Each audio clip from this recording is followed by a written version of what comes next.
Hey guys, welcome to the Retro Gaming Junction. This is Camilio, and we're continuing our game of Betrayal at Krondor. This is the best I've felt since like stream 4 of this game. Like the whole time I went to Krondor, and last stream I'm still feeling a little bit under the weather, but I should be able to stream like until 11. I shouldn't stop before. Like I don't know exactly like what it is, but there's something about this game that like I'm always like I wonder what it'll be like next stream, what we'll find and what like I don't know. I'm super interested in this game, and I know that I'm sure some people are watching this. Oh my god, this looks like shit. Okay, so I'm gonna go down here, and we're gonna come back in this direction. I've been to all these houses. I've also been to this place, I think.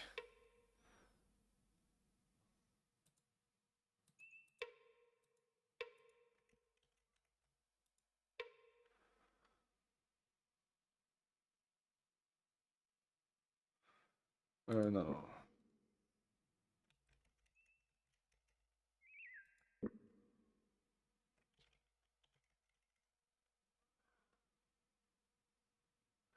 So here I'm not sure I've been here. Let's look around. Sometimes there's chests.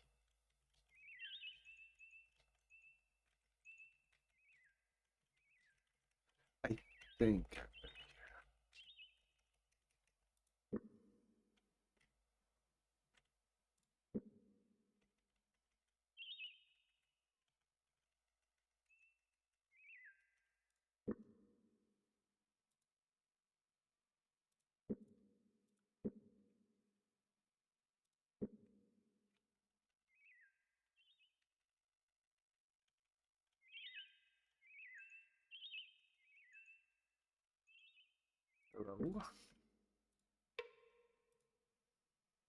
here. We've been here.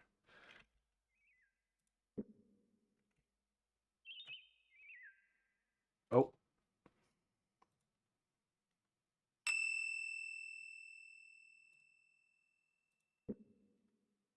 it's gonna be a fight, some kind of ambush or something.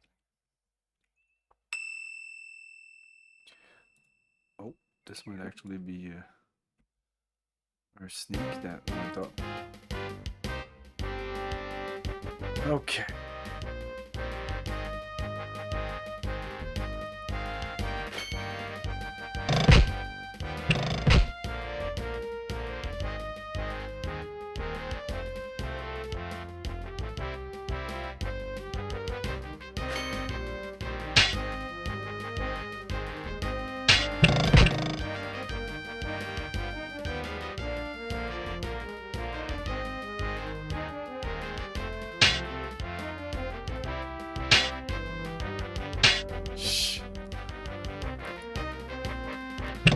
I didn't start this fight in the best of shapes.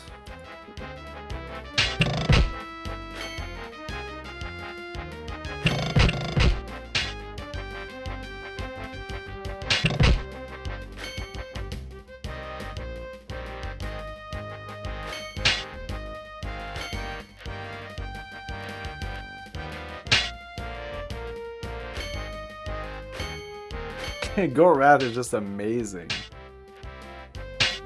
Crazy. He's gonna kill them all.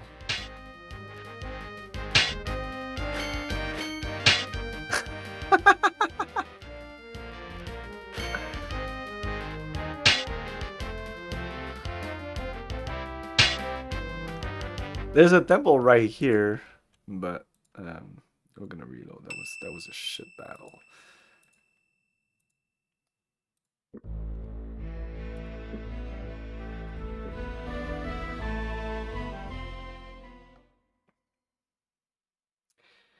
I might have to sleep. This is pretty low. I have a bunch of items that I rarely use. These things. Let's do it.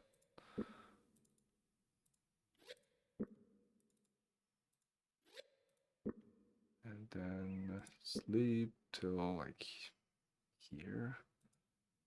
Bang. We're not full. It's like impossible to get full strength. I don't know exactly how you do that, but it's good enough.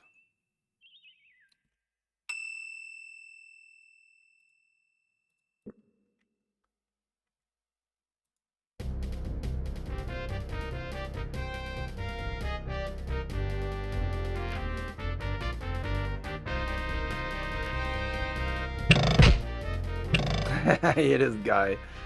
That's great.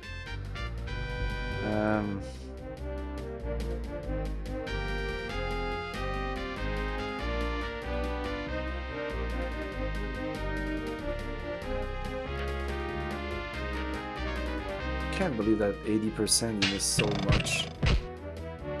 Did he get this guy again? Oh my.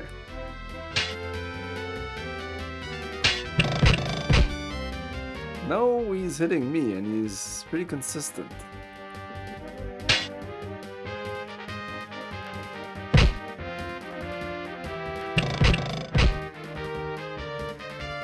He is hitting this guy also. Come on, kill him. Okay. Yeah, you continue attacking him. Okay, you need to move. I can't really... Couldn't move... Here... Ah, shit.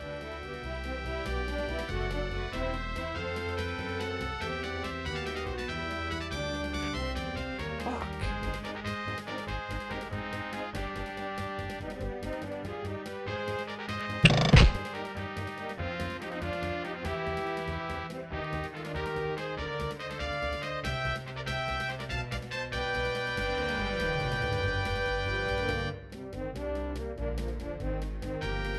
I don't want this guy to flee. I can shoot fireballs at him. Let's focus on you.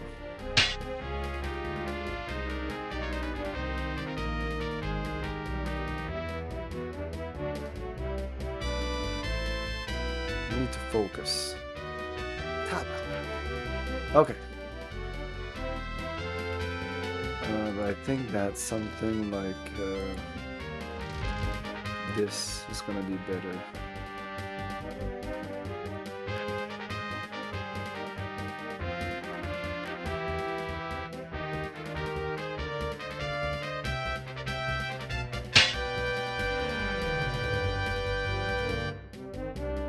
Yeah, let's go. Yes! Good stuff.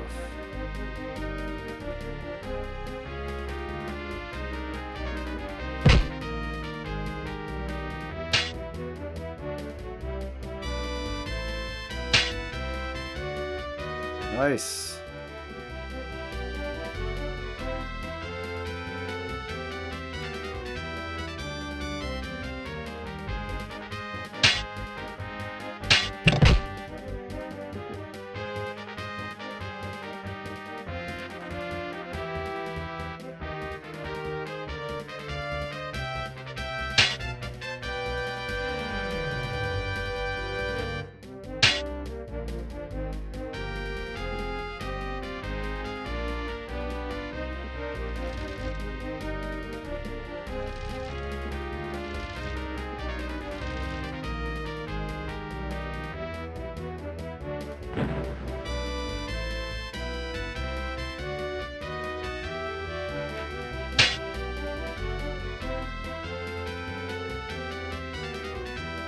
What?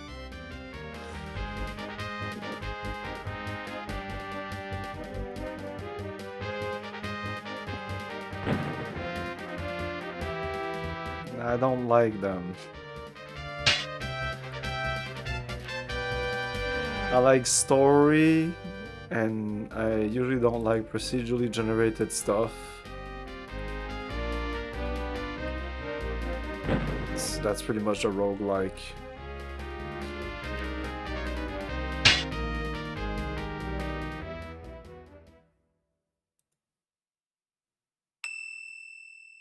That was amazing. It was a great battle.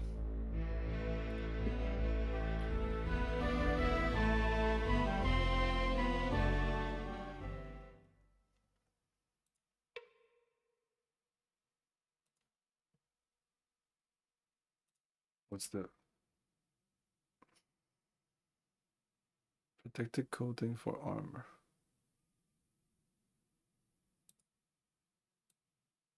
Okay. I should repair my stuff. No, well, no.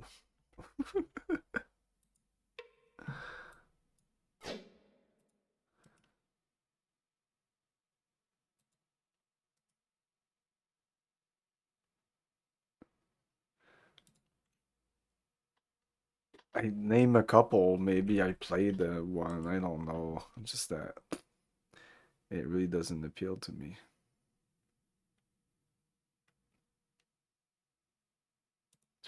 That's just a key that won't even take any space.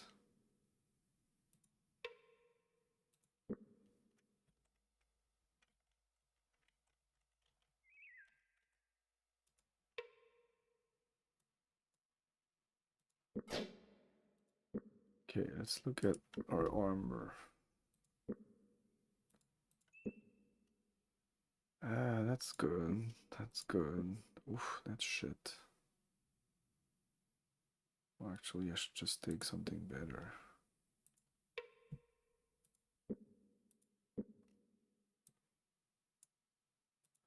I'm pretty sure I played Rogue, like the original one. It's not really for me. I don't like randomized stuff, so it's very unappealing.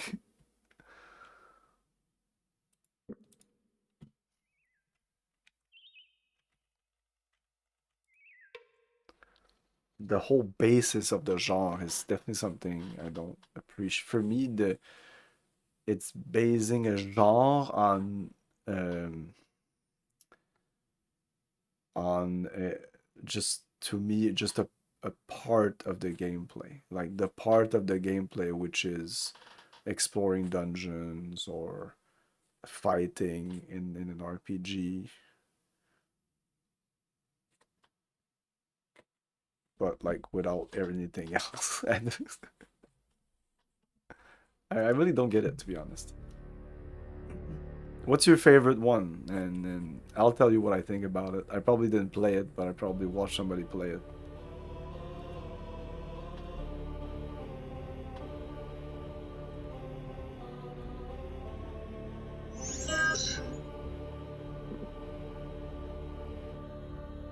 Is it though? I don't consider it an RPG. For me, leveling up and becoming stronger is not a genre, it's just a gameplay thing again. If you want to talk about role-playing game, you're playing a role. Like in this game, I'm like liberating villages, I'm performing quests, I'm putting people into prison, I'm killing people, I'm actively moving the story around, and your playthrough would be very different from mine. So that for me is a role-playing game. A roguelike for me is just a dungeon crawler. It's just a part of my whole RPG experience.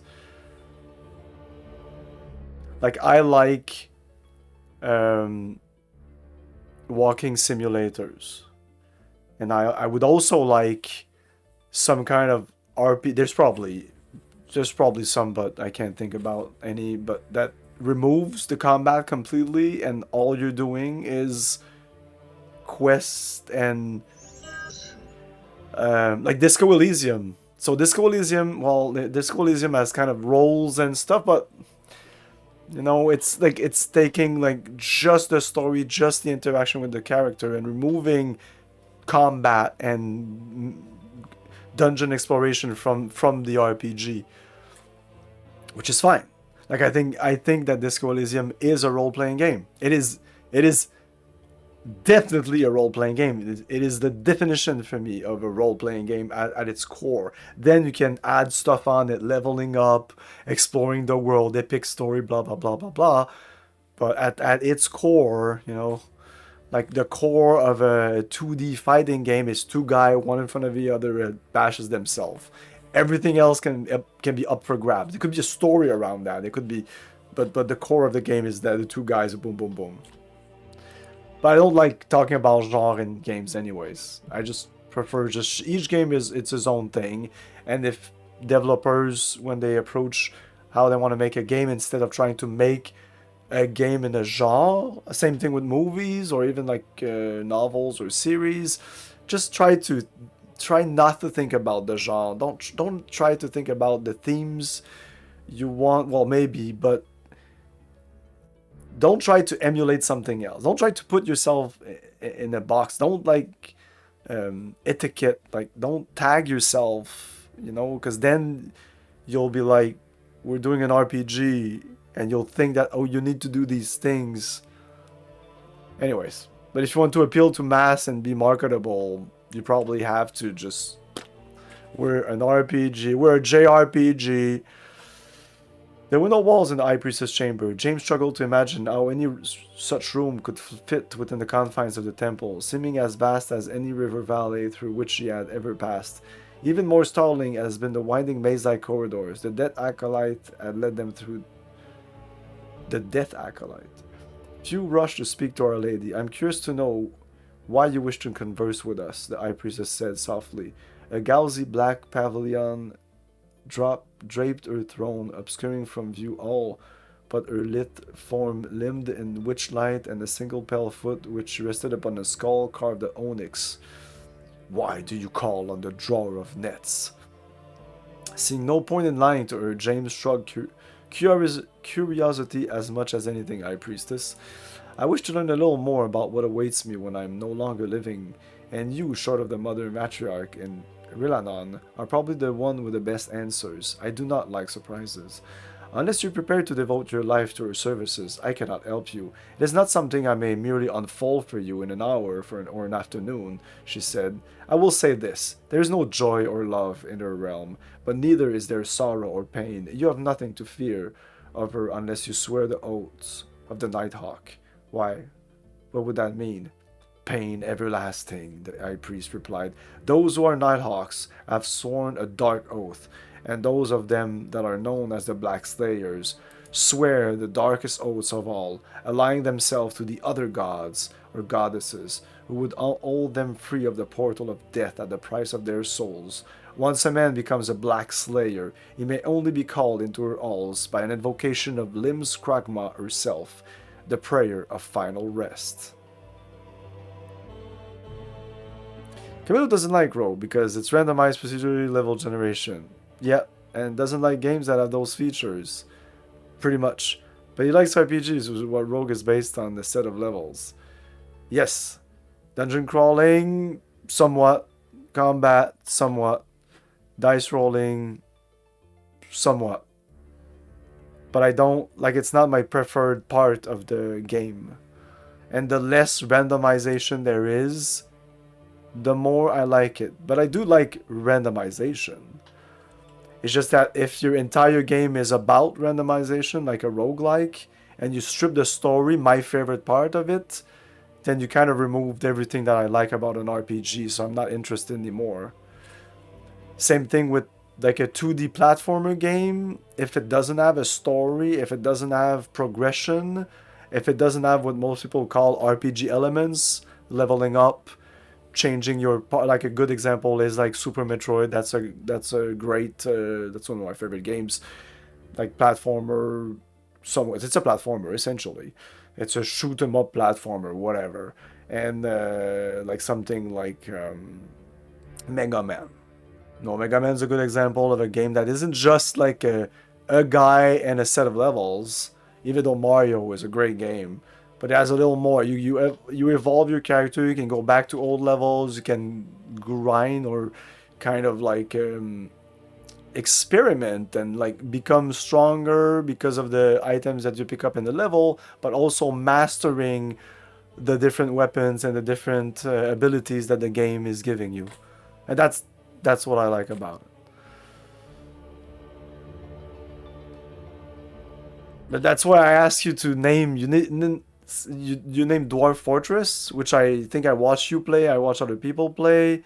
That looks interesting, but just as a like I don't know, I have nothing else to do, and I have this on my phone or something, and yeah, I could pass some time playing a game like that, but that's not gaming for me.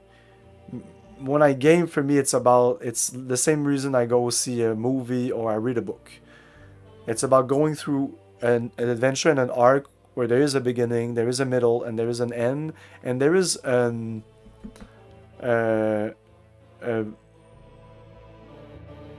something that the artist wanted to convey in his game. It might be very simple. It might be just like a good challenge, but if it has more, if it has emotional, if it has philosophical, political views, meanings, questions, and that, and I would like it more if it's like that.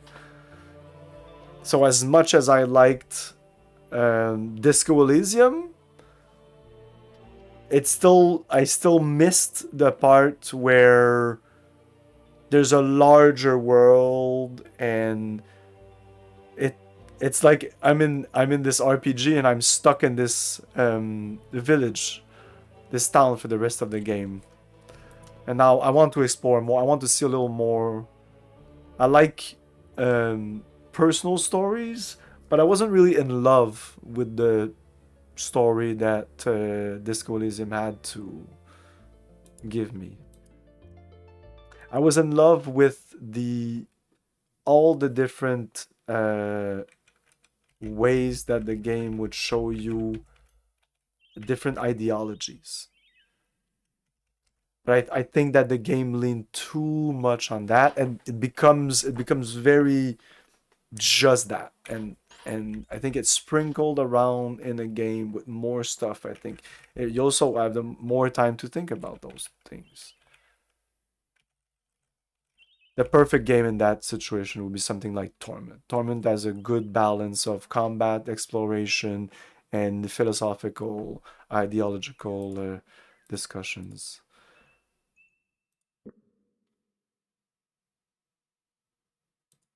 So there wasn't anything to do there. These are the guys I killed. Oh.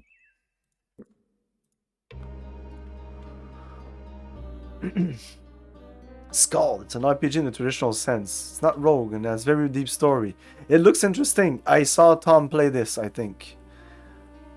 It's like dungeon crawler, first person. It's a very typical game, right?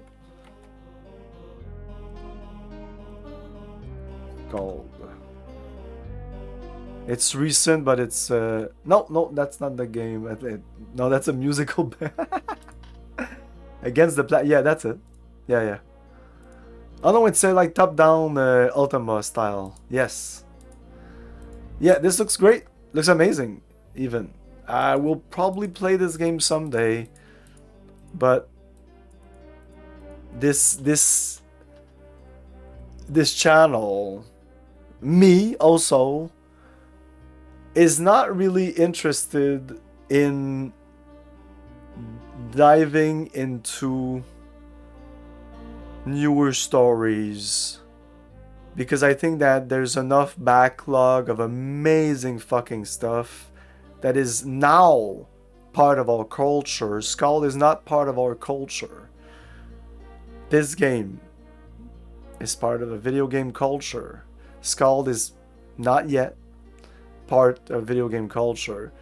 And even though Skull is actually the very definition of retro gaming, this is not retro gaming. This is just an old game. This is just a game from 1994.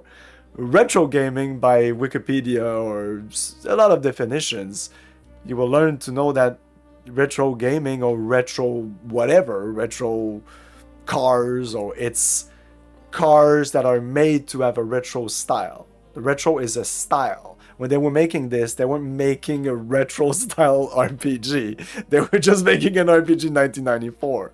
Scald is an actual retro game. But what I'm getting at too is that this channel is not about retro gaming or Scald. It's about these old games and the culture and the history and from where we came to where we're going.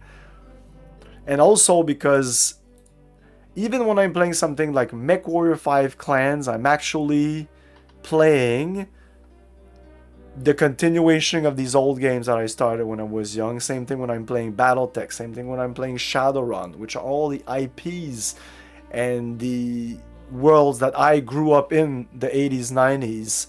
And I think that people that come here also, that's what they want. That's what I want. That's what I'm showing you guys. If you don't like it, you can go elsewhere. That's what I would want as a channel, like watching somebody play these old games.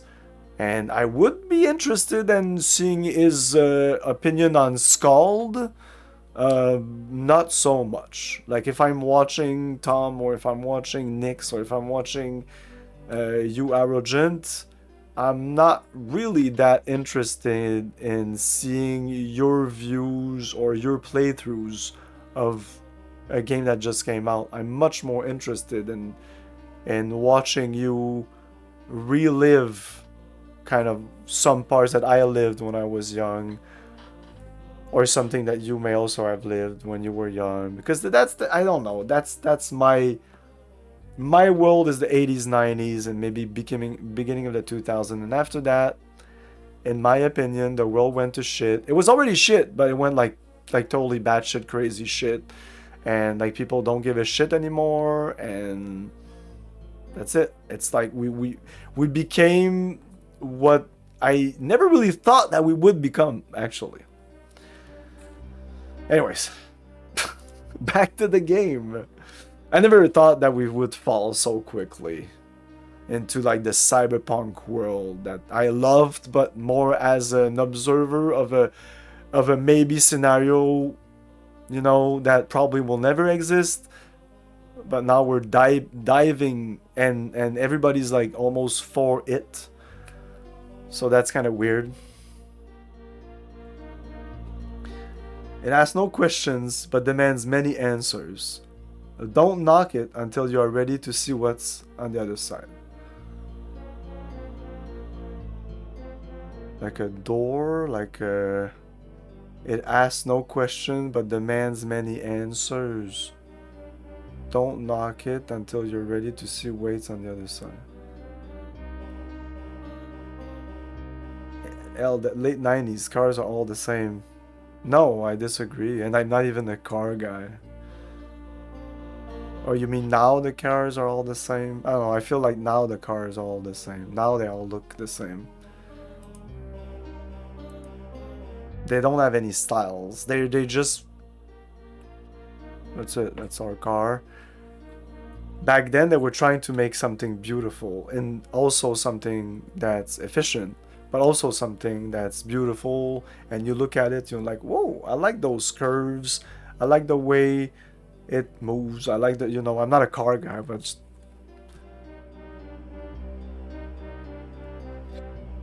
What do we have here? Demands many answers.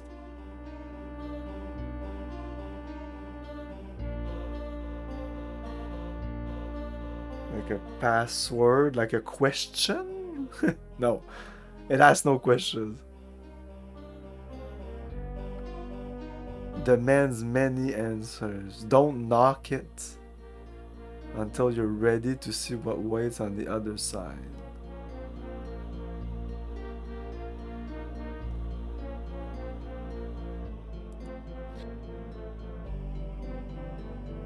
Death?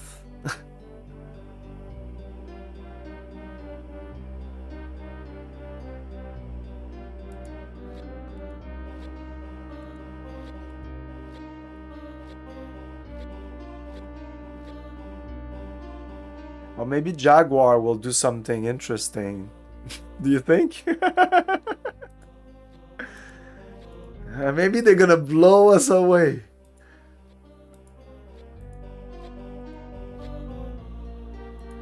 Rethink nothing. Baseless questions. Demand nothing. Equate everything. State the obvious. Read the room.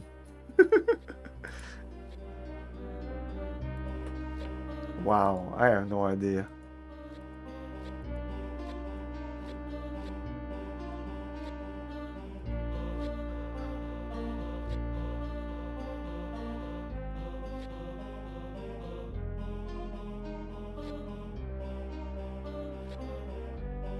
Just starting with the two first letters.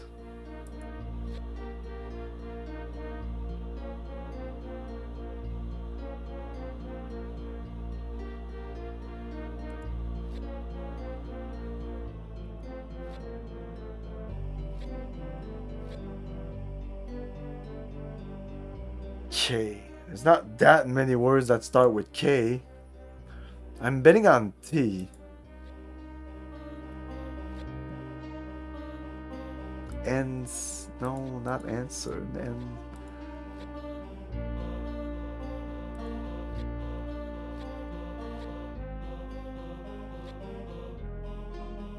If you know, you can help me, or you can try to solve it yourself also.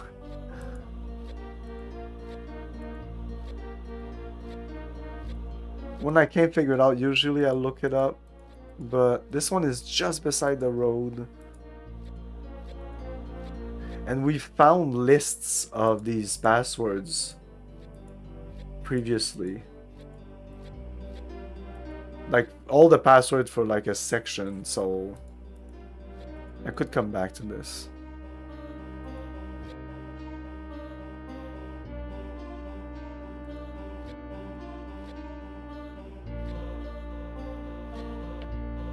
When you use that emoji, I always feel stupid because it looks like, ah, oh, come on, you should know this. This is obvious. Ah, oh, come on. That's what that emoji is. That's what I translate that emoji in. I might be wrong. Tire.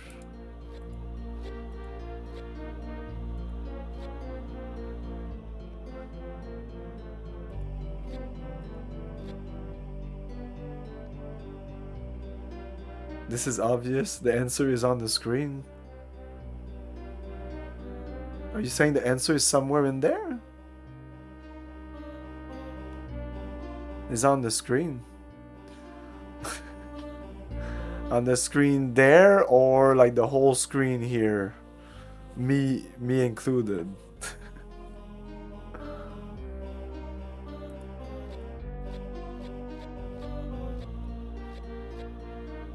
I'm gonna leave this one for later. This is usually not super interesting, like a bunch of caption. Oh. These things. These are kind of puzzle fights. They're a bit weird. Okay, so like this guy could move this thing there. This will shoot this and break this. So that's the first thing I could do. Don't do anything.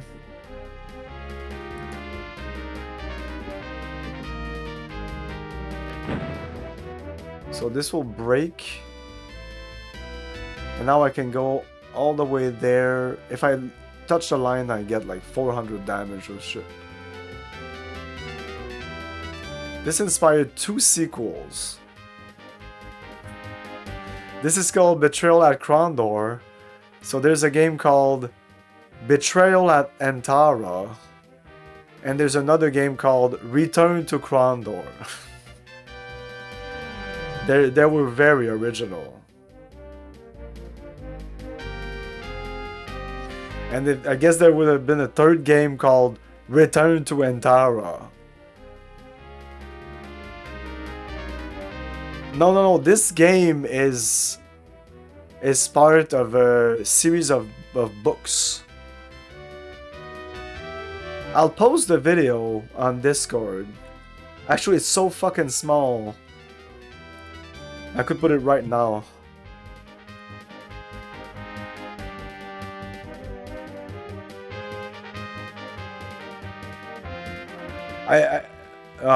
It's too big. The max size is 10 megabyte. It used to be 25 or 15. How big is this? This is super small. It's 20 and it's still too big. Anyway, that little video might be available on YouTube, but it's the novelist that talks about the game, and it's pretty interesting. Yeah, sometimes I just figure that you guys know all that, or you can just Wikipedia it. No.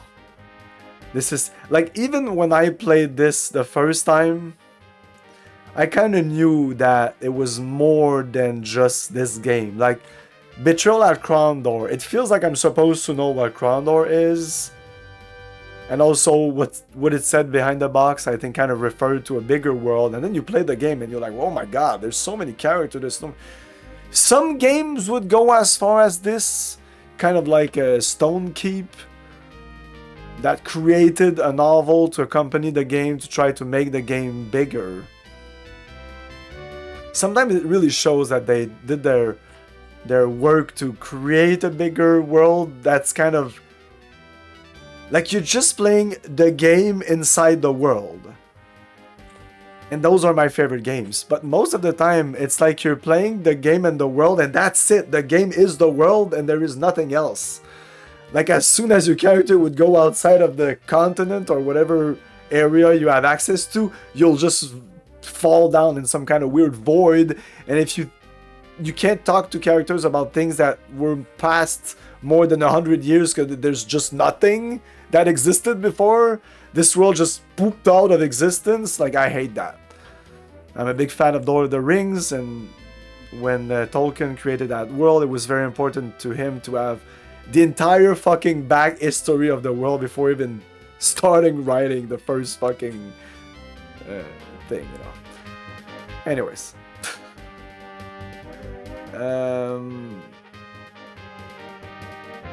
Yeah, I can move all the way up here, but this is easy. I just need to move this guy here. They'll shoot, that'll break, then we can all pass. And this is an encounter. It's kind of a trap. It's very weird, but it's still entertaining. It's all different than your typical battle, so if you change it up, I'm all for it.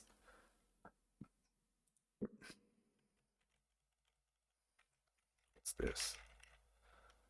When he was expecting to see the spires of some distant town or the smoke of a chandler's heart fire at the twist of the road, he was surprised to see instead a greyish lump settled near a clump of young trees. Have you ever heard of Grey Dragon, Owen? James asked. Owen shook his head. No, why? Because that's what may be at the end of this road. Feeling brave? We can go and have a closer look. Well, just a second. I'll save. What do they call this? This is not on the map.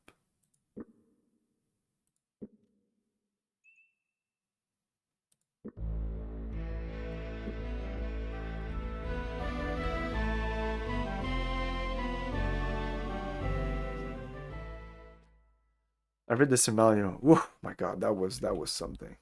Not my favorite book, that's for sure. What they call it, the Grey Dragon?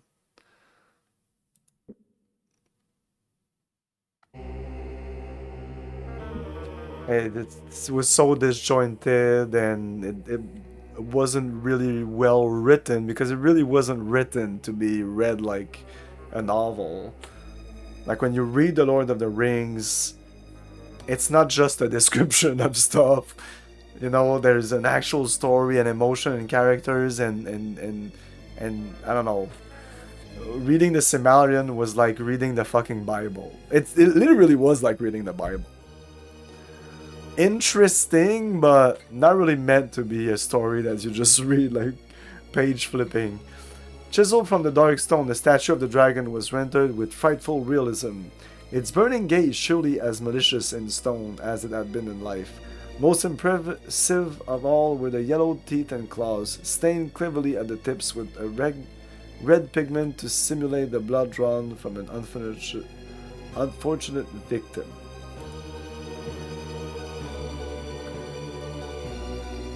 Oh, I'm full. My inventory is filled to the brim. The statue was large. Walking around its base, Gorak couldn't help but admire the sinuous curve of the dragon's back, the whole of it carved with beveled scales. Rounding the tail of the creature, he called for Owen to come and have a look, but was startled by the clouded apprehension in the boy's blue eyes. Something is wrong. Owen gasped as if to say something, then made a motion to the statue before collapsing to the ground. You were expected, friends.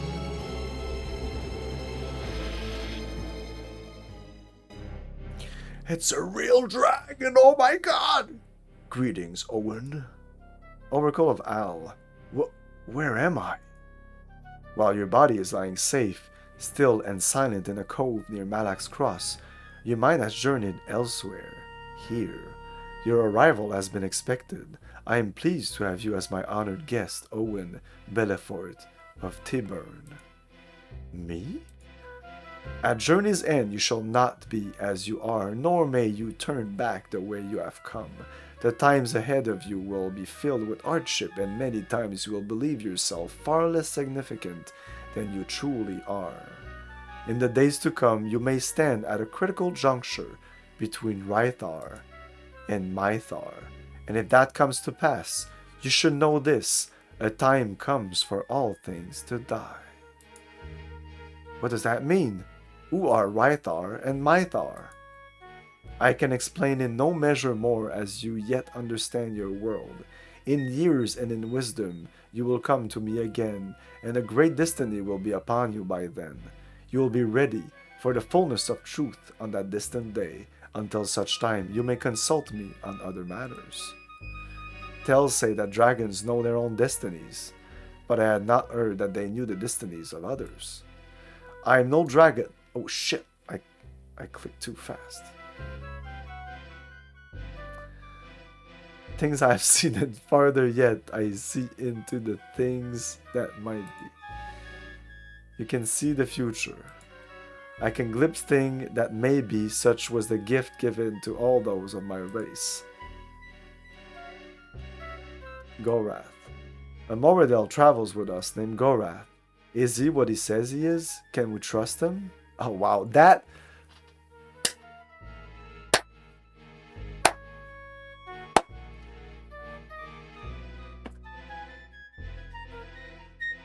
That is amazing, because that is one of, maybe not the most, but pretty much, it's very realistic that this is the question that this character would ask right now. And I applaud it, because most games are just fucking stupid. You know, and the main characters, or whatever characters, they don't ask the questions, the real questions. But this is super important for the plot of the game, because the game, essentially the plot, if I can summarize it really quickly, it's not super complicated. There's a whole world and there's a whole thing, okay? And I want to read a part of the story that is available on the manual, but I didn't take the time to read it, but it's like a bunch of pages, and there's also some stuff online, so I want to like know a little more about this game. But there's lots of stuff, and the fact that I was feeling under the weather didn't help, that I didn't want to get into it until I feel better. But yeah, essentially what's going on is there's a world of man, and this game is called a Rifts world or something, Rifts, whatever. There's rifts in the name because there's kind of portals from other worlds and stuff like that. But what you need to know is there's a world of humans here, these guys, or human-like creatures, and there's elves, and I think there's dwarves and stuff like that. But there's elves, evil elves, kind of dark elves, but not really dark elves, that are coming from the north. And apparently they probably had a war before, and they seem to be on the start, or maybe in the process of an invasion. The character of Gorath is coming from those guys Gorath is an half elf, half human, but we don't like. He's saying that whatever is his name, Derek Kath, or I can't remember the name of the evil guy. He's coming with an army, etc., etc. But this might all be like fucking bullshit. The game is called Betrayal at Krondor, so like we don't know anything. That's cool. That's realistic. That would be the case. Like most newer RPG would just trust anybody. Hey, Guess McMutton, how's it going? So I really like that here. They're like when so Gorat wanted to see the prince so that he could explain the whole thing, and the prince didn't really trust him and he doesn't know, but of course he can't really take his chances because that would be just stupid. This guy might be good intentions, so that's why we are here to hey, the cheap views, woo. So Amardel travels with us named Gorat. Is he? So we don't even know. Like, I don't know what the next answer. I think so. But imagine that it's no. He is not what he names himself to be. Uh-oh. Though even he may not know the lie of his heart. Wow. So he may be manipulated. But he might be a good guy. But he might have been manipulated. He will be a strong ally unto you, and I believe he may even be a champion to the kin who now curse his name. So, the Moradel. A great destiny awaits him should he have the courage to renounce his pain. Delican is the evil guy. Gorath has told us of a Moradel leader, Delican. Will he cross the teeth of the world and attack the kingdom? Delican will never cross the boundary between the kingdom and the Northlands. But through treachery he will strike a blow against both the kingdom and his own nations of the north. Can't you be more specific? Where is he going to strike? What is the nature of his treachery? I do not see the futures as you imagine, but futures as they perhaps can be. I know only that Delican engineers a deceit with 6 magicians, and that it concerns the fate of the kingdom. How may we put a ghost to rest? A girl nearby is being terrorized by one, and I was hoping perhaps we could be of assistance to her. He who has been disturbed must be laid once again to rest in Jorad's grave. Seek his hand in Lytton, and commend it to the earth of Setanon's honored dead. Then shall her terrors be brought to an end. Great. Good information. You are expected, friends.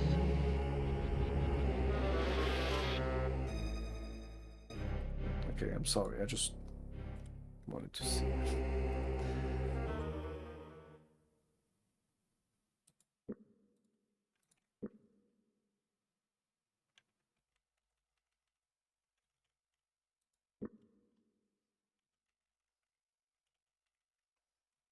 But if Arrogant, you read the Silmarillion and you didn't read The Lord of the Rings, I would, of course, tell you read Lord of the Rings, because now on top of that, you now have more knowledge than your typical Lord of the Rings reader since you read the Silmarillion. So when you're gonna read Lord of the Rings, a lot of the legends and a lot of the names of the gods and stuff like that, you'll know what they're talking about. Because sometimes when you read it in the Lord of the Rings, like holy shit, what the fuck? There's so much, and they do explain something, not everything, but sometimes it takes a while. But yeah, it's gonna be a different experience. I would also recommend reading The Hobbit. The Hobbit is a great book. It's much more easy to read than Lord of the Rings. It's a completely different style. Well, it was meant for children, but children of back then, not the children of today. So it's still a very adult book, and it's somewhat mature. And it's not an easy, like super easy reading. Like any book from fucking Stephen King is a much easier read than The Hobbit, just because it's an older book. It's not super old. The barn was musty and dark. Searching with straining eyes and groping hands, Owen suddenly called out, "Over here! I think I found something." Halfway up one wall of the structure, a small X had been scratched into the wood, and just below this spot there was a raised area of dirt. Together they began to dig, and several feet below the surface uncovered a rotting wooden box. Inside were 12 silver royals and a small leather pouch.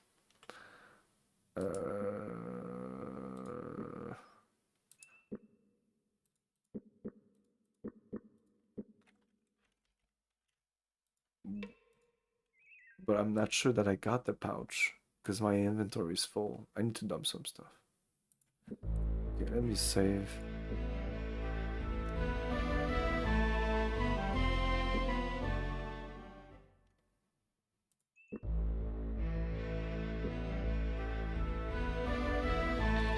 I'm pretty sure I bookmarked just before.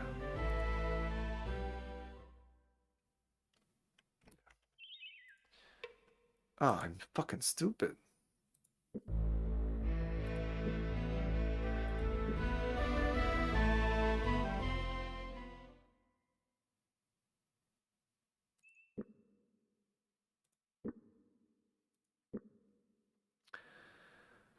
Okay, we need to dump some things. Buff. Drop some arrows.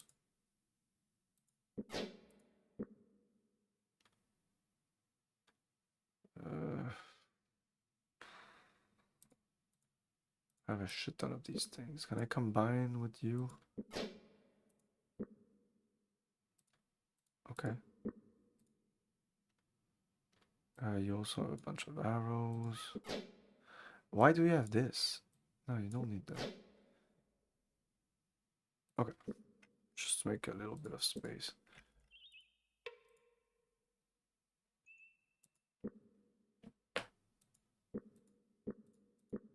Might have been this.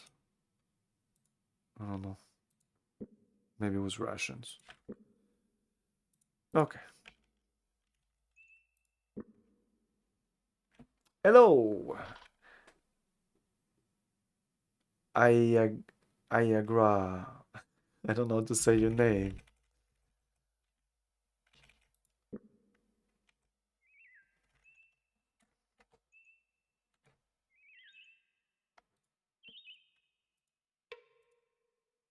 Why do you look at the owls that way? What does the black ribbon mean? The ribbon is a sign of the sickness. It's essentially a warning sign to others to keep away, and yet it seems someone has recently gone through this house, looking for something, perhaps. Should we go in and look around? No. No, it's too dangerous. Besides, we have more important things to do. It's too dangerous, we're gonna say before that. Now we're gonna go in. There was a smell of death in the air. Entering the house, it became obvious that someone had indeed conducted a fairly thorough search. Seeing nothing of interest, James turned to leave. Come on, let's get out of here. It may be too late. He stopped in mid-sentence as his eyes fell on a discolored floorboard in the corner of the. For a second, I thought he said that his eye was falling. Like, it might be too late. We're dying. The plague. Crossing the small house in 3 giant strides, he carefully used the tip of his sword to pry the board up. Then he slipped his fingers under and gave it several hard tugs. The board came free with a splintering crack. James slowly reached down into the dark rectangular hole and excitedly pulled out a small bag. Spilling the shiny contents on the bag on the floor, he began to count. 34 gold sovereign, he said, probably the life-saving of the unfortunate family that live here. We will have need of this money, but I'll sure to give a charitable donation of equal size to Father Tully, should we ever see Krondor again. Now let's get out of here. We may be paying for this small windfall with our lives. No one wished to speak about it. Seeing the glazed looks in each other's eyes and sickly pallor each had begun to exhibit, it was more than obvious they had fallen prey to a virulent plague. Silently, James hoped they would reach a temple soon before they all died of it. We're 50% plagued. There is. What the fuck is this piece Rick. of shit? No, not in this direction. Not in this direction. See how much it'll cost to heal ourselves. We got 34 bucks from that. Cure. 72 just for this guy. That was not worth it at all. I'm really liking it. Yeah, yeah, yeah. I love this game. It's easy when you're playing multiple games like this and Mean Streets these days. Mean Streets, Martian Memorandum. Um, it's very easy to see like which game I prefer because I'm thinking about a game more than the other, and I'm more excited about playing one game more than the other. And sometimes I'm surprised about the fact that I'm enjoying this so much. Because as I was saying at the beginning of this, is that I'm sure it doesn't look the most appealing. But the writing is great, the quests are fun, and they're interesting. Like all the little stories that are going on. It reminds me of The Witcher, where you're going around this world and you're encountering all these characters, and they all have their little stories and their little quests to give you. And they're interesting. They're just not there to be there. You know, it's important when you're creating a world or an RPG that your quest is actually interesting. If it's not, like, just remove it.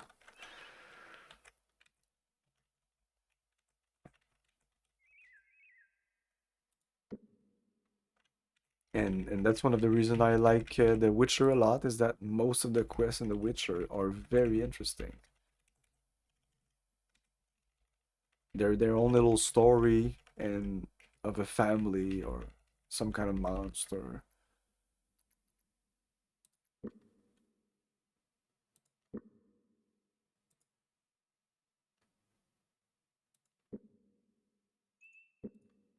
Yeah, exactly. Or like I I I dropped my dagger. It's in this forest there.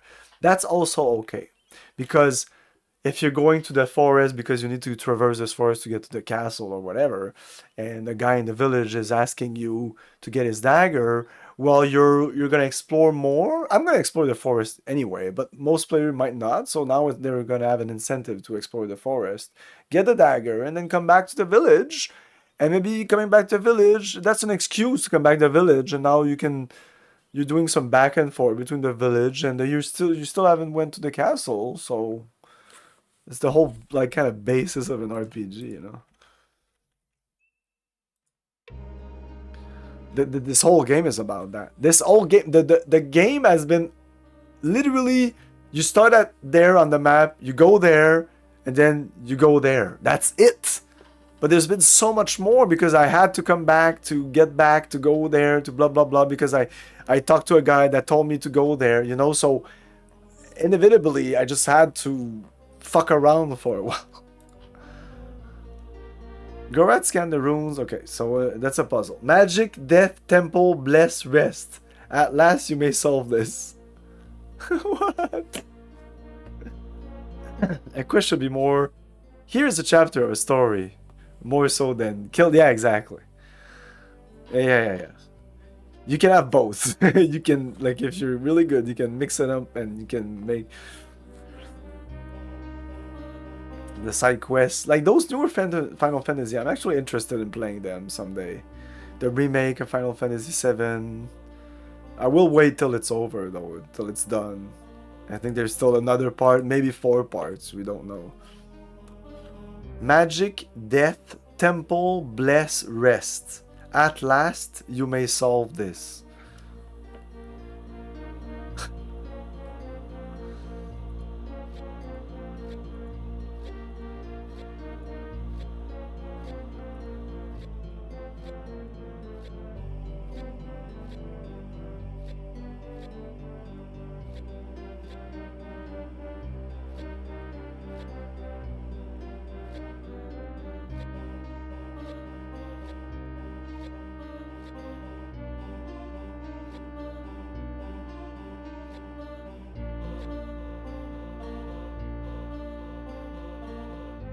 Yeah, fucking fillers. And you're playing the game and you're like, am I playing a filler quest?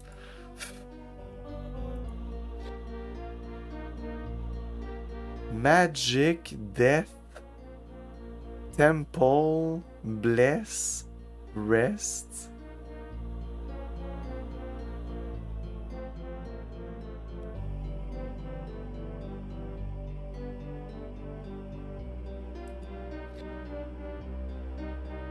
At last you may solve this. This is the most important thing.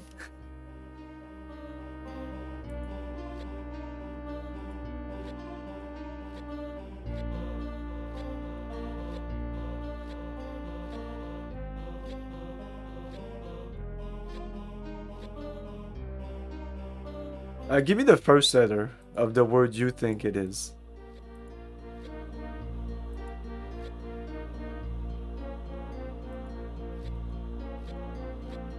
C.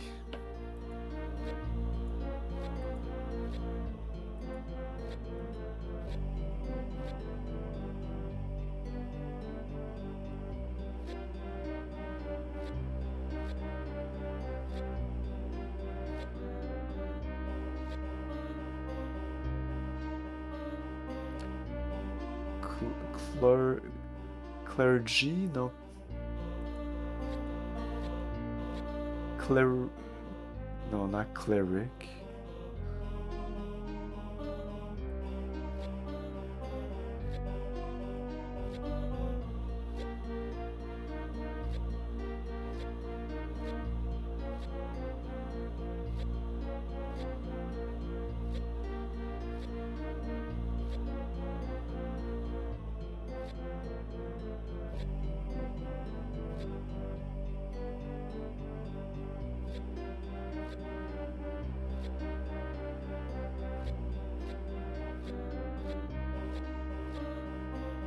Cult? No.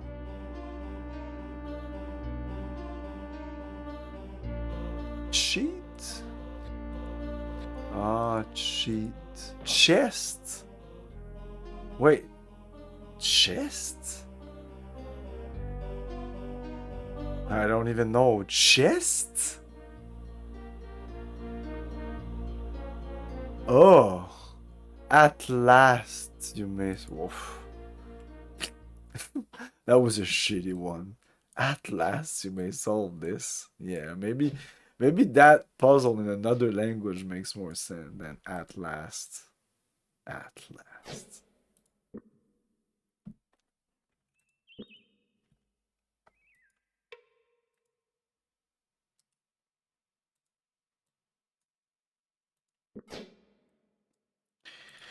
We feel the shit.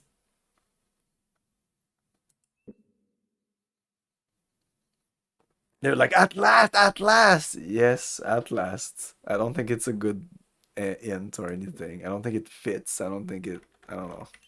At last. It's not. It's not smart. It's not a smart riddle.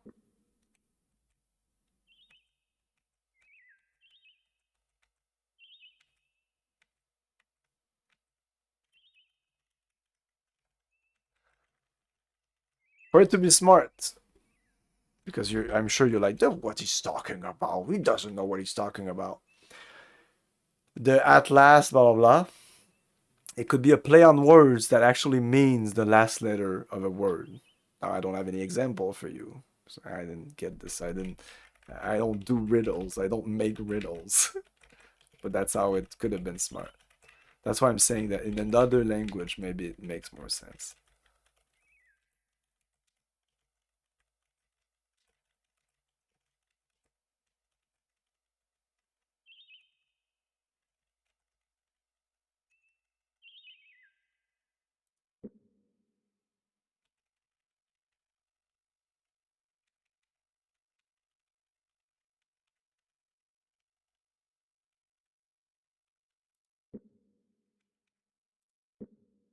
There's a village or something near Malax Cross.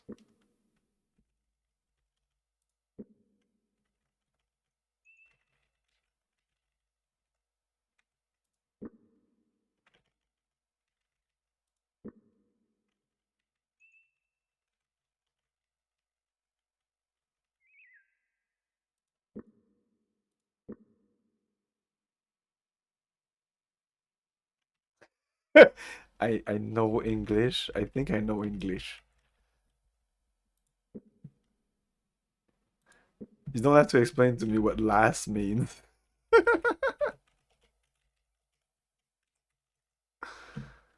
This is Malax Cross. I know what last means. But in the at last you will solve this, there was no reference to words or letters or anything of that. It's just at last you will solve this. So, from no, I'm sorry.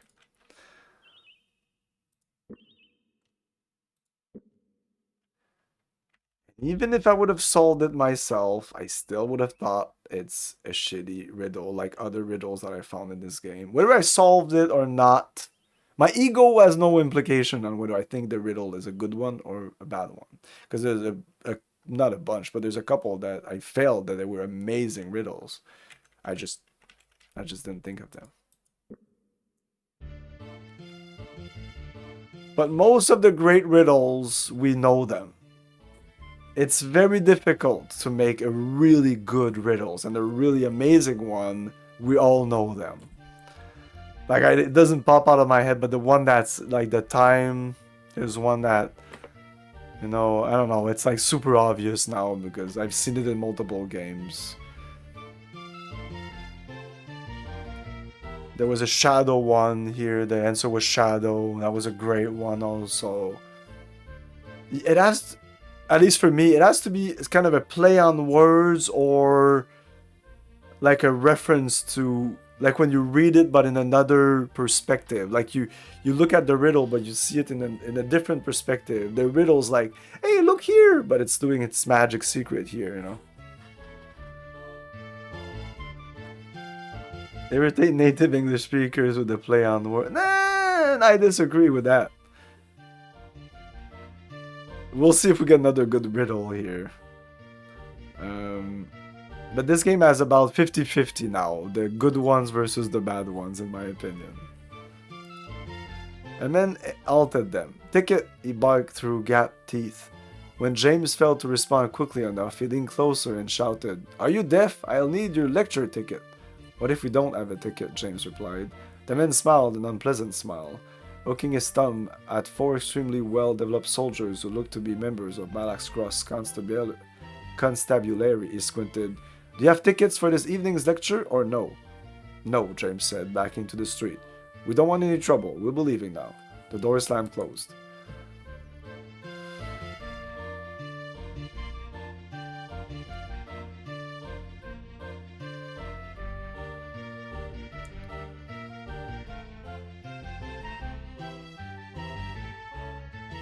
That's it.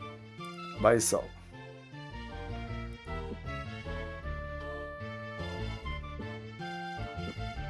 It's very standard stuff, but that's cool if I need these things. Very standard stuff like armor stone or the whetstone or arrows. This place is great. Maybe I can sell stuff. So many lockpicks. Okay, I need to drop some of these lockpicks. There are just too many of them. Oh, I have an hammer that's 30 here.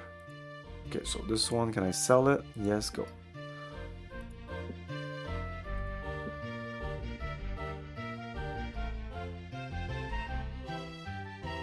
Do you take some of these?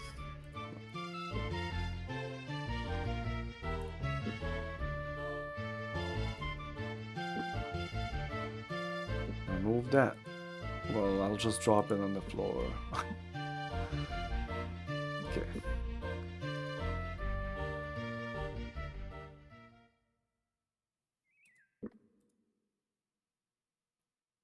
Yeah.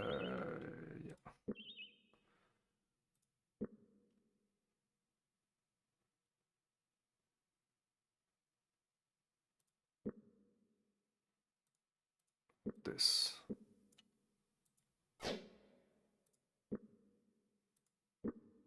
Was one other thing. Yeah, these. Fuck it. Give. What's this again?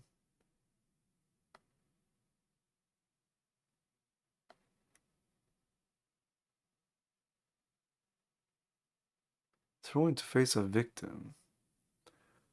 But we can't use... We can't use items during battle, so I don't know how to use that. What if I use it right now? Change his mind. Oh, this will be useful. It's like a quest item, maybe. It'll be used automatically when we get there. That's what's cool about this game. Don't have to think too much about I need to use this item there, whatever. No, the game. These people, they're intelligent people. They know what they're doing. Okay, so I'm gonna take a break. I'm just gonna look up the list of riddles for this game, just to show you some of the really good ones I like.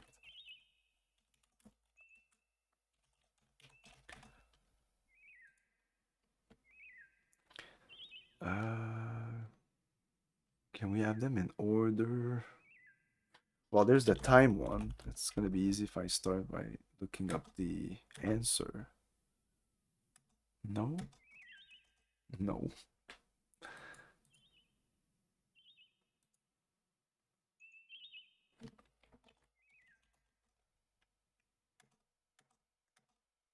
Oh, they don't even have the time one here. Okay, well, forget about that. The shadow one was pretty cool. Yeah, the shadow one, the answer is shadow, but listen to this. Silently he stalks me, running as I run, creeping as I creep, dressed in black, he disappears at night, only to return with the sun. Okay, it's extremely fucking easy, but that's a good one. Another good one that I actually figured out was buckets, barrels, baskets, cans. What must you fill with empty ends? Okay, but the actual riddle is buckets, barrels, basket, cans. I don't know why that's even there, to be honest. It might help you, but the real thing, the real riddle, and that could actually just be the riddle, is what must you fill with empty ends? And before this game, I had never heard that riddle, and I'm gonna use it again. It's an amazing one. I need to just remember it. But if you weren't there, try to figure out while I'm at the break. What must you fill with empty ends? Super simple. What must you fill with empty ends?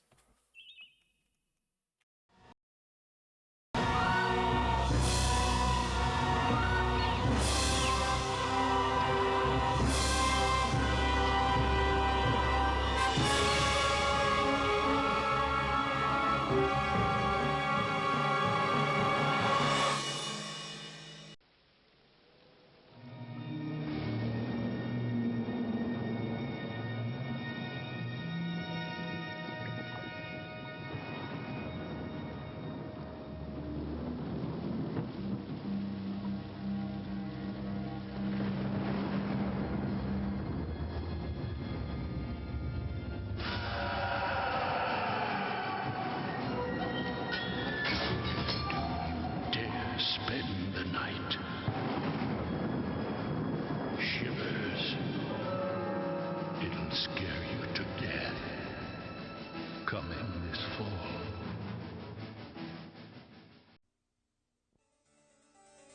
Rich and wonderful new worlds have been discovered. You are at war with 3 diabolical lords in a struggle for their domination. Dangerous creatures, strange beings, magical figures, low villains, and glorious heroes roam the land.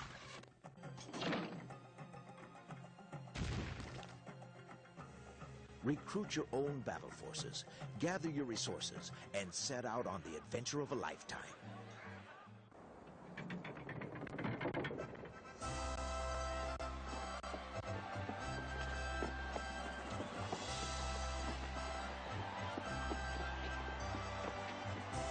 Heroes of Might and Magic, a strategic quest from New World.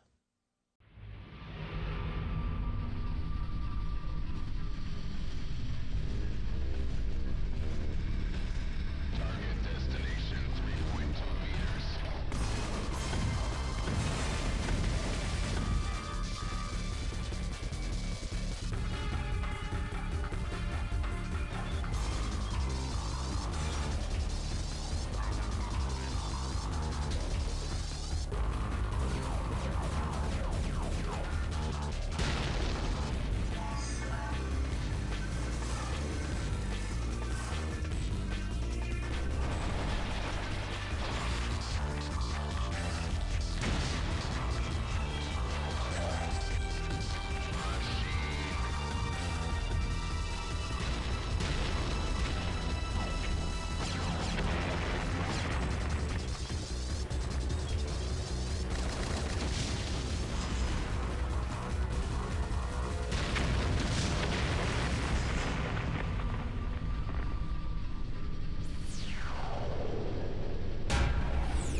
host of evil creatures has besieged the once pristine land as the Shadow King is directing his minions to invade, corrupt, and destroy all things of beauty.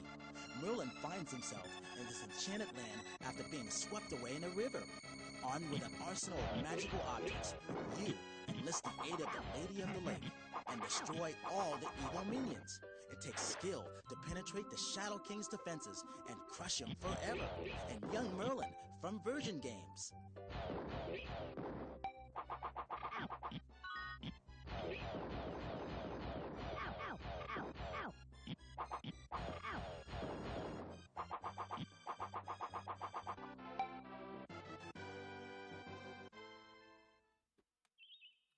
And we're back.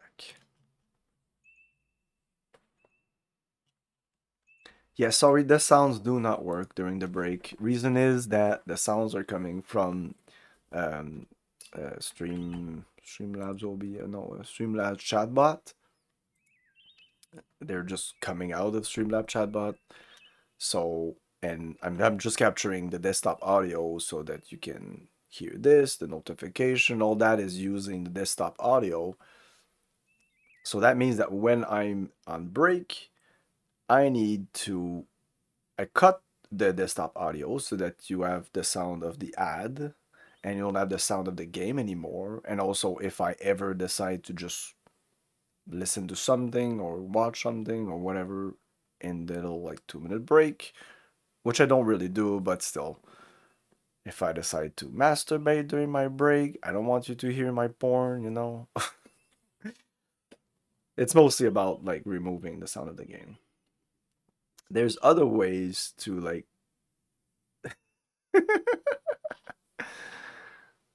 there's other ways to do that, but it didn't work as well. Yes, the vintage ads are cool indeed. Vintage porn, yeah.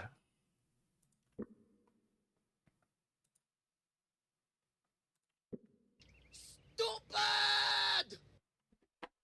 Yo, base. Oh, base got like cock blocked. No, base cock blocked himself.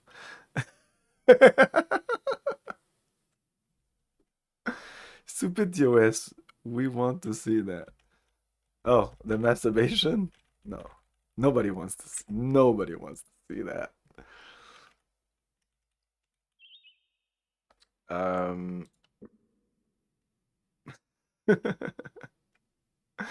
Somebody in chat, I want to see that. Yeah, of course you would want, really. Because it would be hilarious. Okay, let's go back to the game. Let's talk about something else. This is this is just to get to the dragon thing.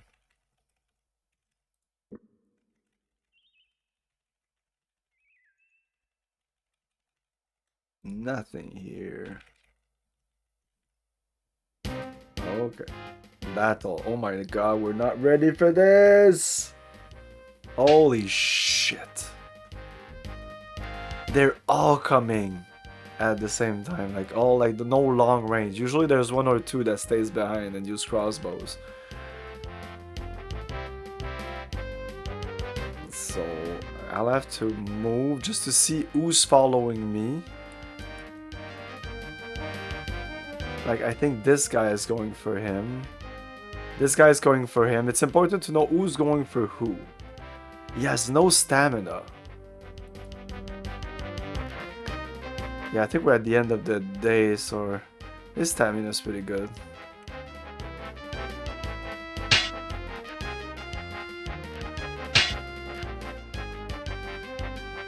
Okay, only this guy, that maybe him, is attacking the mage. Which is good.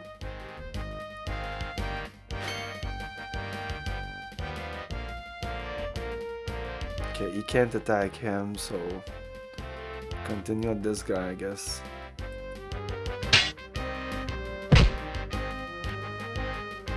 Okay, so some of them are blocked and everything, that's cool. I'll just continue to defend. We have high defense, so we're good. Oh no, I didn't attack the right one.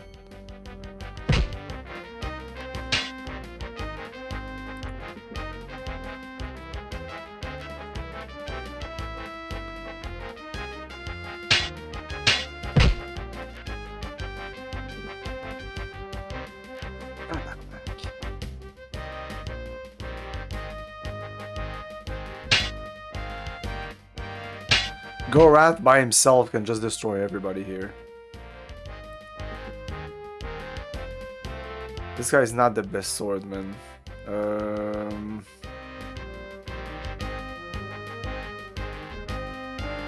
There's not much I can do. Well, I can try 36 accuracy.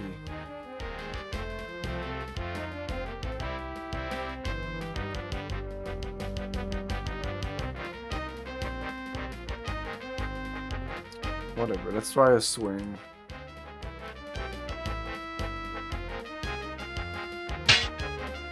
Oh! Not even I didn't touch him.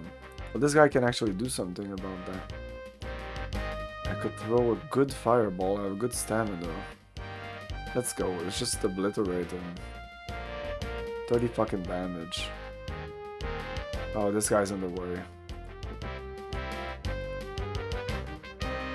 The best we can do is...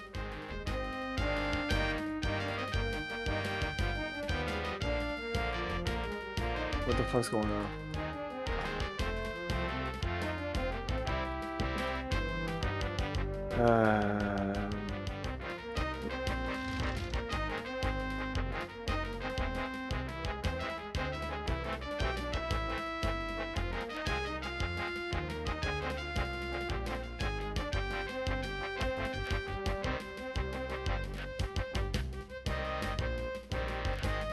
I won't be able to. Well, yeah, I could do invitation level like 6. It'll bring him all the way here or something. Yoo-hoo! Okay, wow. Okay, there you go. Now attack him. Yeah. This guy's dying. I'm not sure what to do here. If I move, doesn't help me. I can't use items. That's the thing that's missing in this game. Even though they may have decided that it wasn't realistic to use items in battle, which I kind of agree. I almost prefer when you... Like, that's why I like the Witchers. You prepare your potions before the battle. I think you can use them in battle, but it's really not as efficient. Oh, wow! Thank you so much.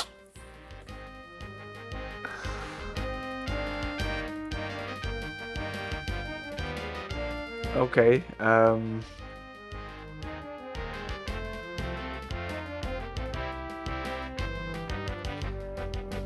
out my sword play.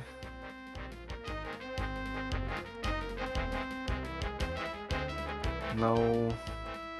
Shit. This guy might not have what we need. Increase it to defend. Yeah, well, yeah. Of course there was. What fucking respectable RPG from the 90s that you can't use items in battle? What the fuck is this? Like, all games do that.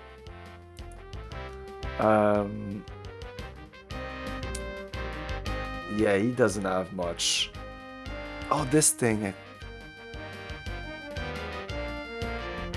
No. That guy doesn't have a... Oh. No. Oh my god.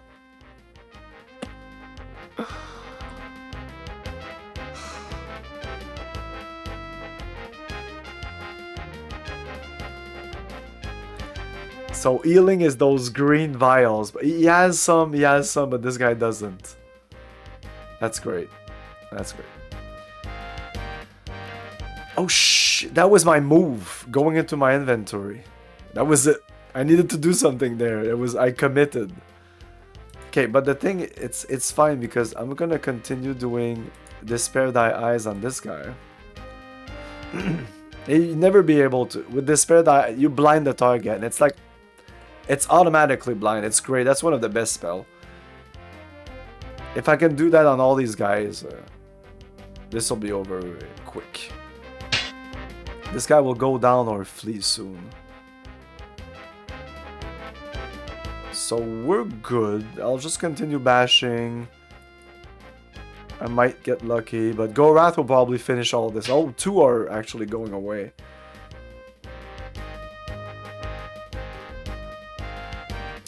I don't think I can use Fireball.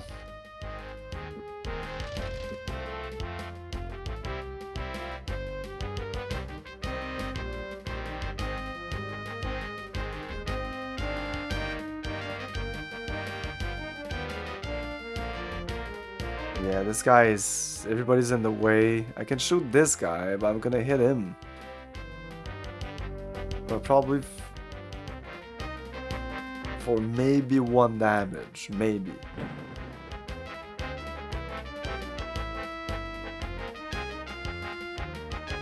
Okay. Maybe that's what he had. 1. I didn't expect him to have 1. I thought he had at least 5? Okay, well, whatever. He's down now. Like I'm sure you're all like, okay, he had 1 health. Oh fuck. I gambled there. Let's hit you now.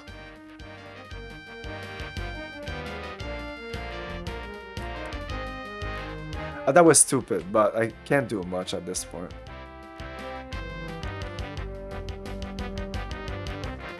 Come on, Gorath. No, not you. Whatever. Oh my god, I can't hit him.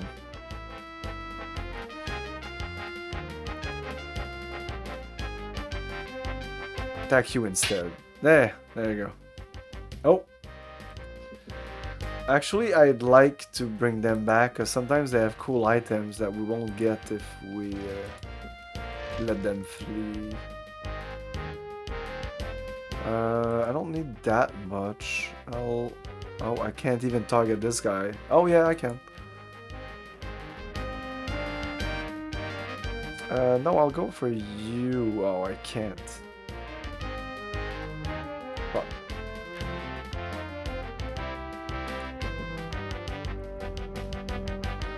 It's fine. This guy has good stamina, and we're gonna sleep a lot after this.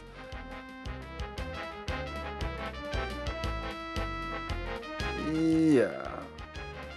I should have just fireballed him in the ass.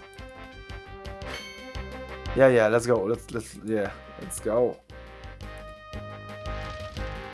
Flame cast, at least. I think I'll go with 7 even. I can only target him. I might even get hit there.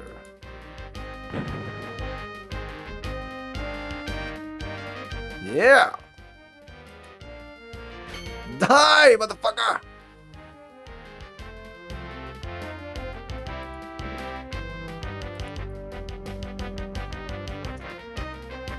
This is just, oh my god.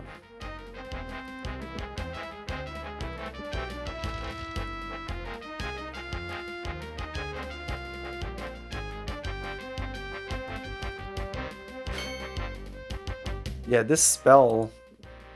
Oh, I need to move. Should be a percentage. You should be doing like the other spell, like you choose your strength.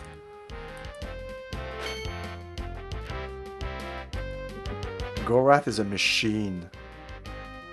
This is only 2 health. This is so cheap.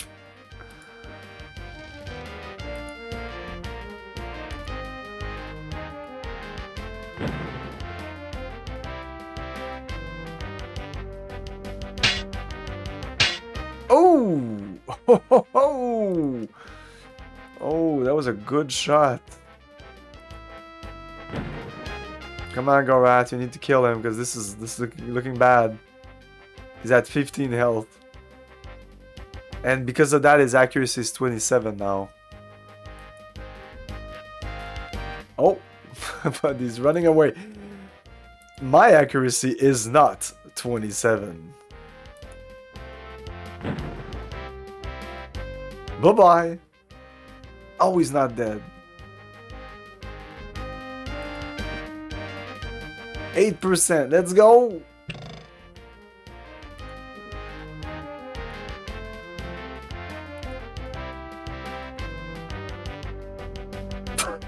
Fuck.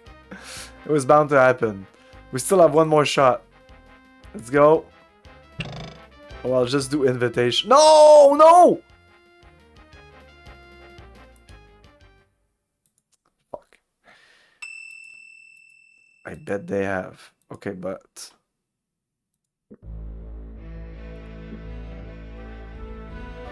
I'm gonna reload that. We're gonna try to do better because I was not in a good shape when we started the battle anyway. But I'm saving in case that it was actually not too bad. I did a good job with what I had. And now I know that I can heal myself, so that will help. That's the last time I saved. Are you kidding me? It's fine. It's fine.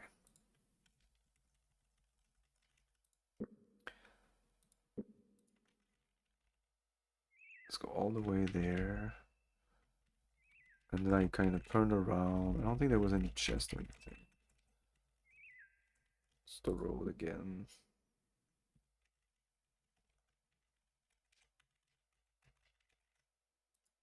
I think that's the place. I think that's it. So let's do a quick save. You have 24, put that there, give him that, boom. Everybody has something, and this is, we don't really know, but it's healing. All these other things. And there's other items I could use that I might actually use before the battle. Or in the battle. Okay, let's do a little save, boom, boom, boom. Maybe even rest a little bit. Let's rest until here. That didn't do much. Okay, whatever. James is not in good shape.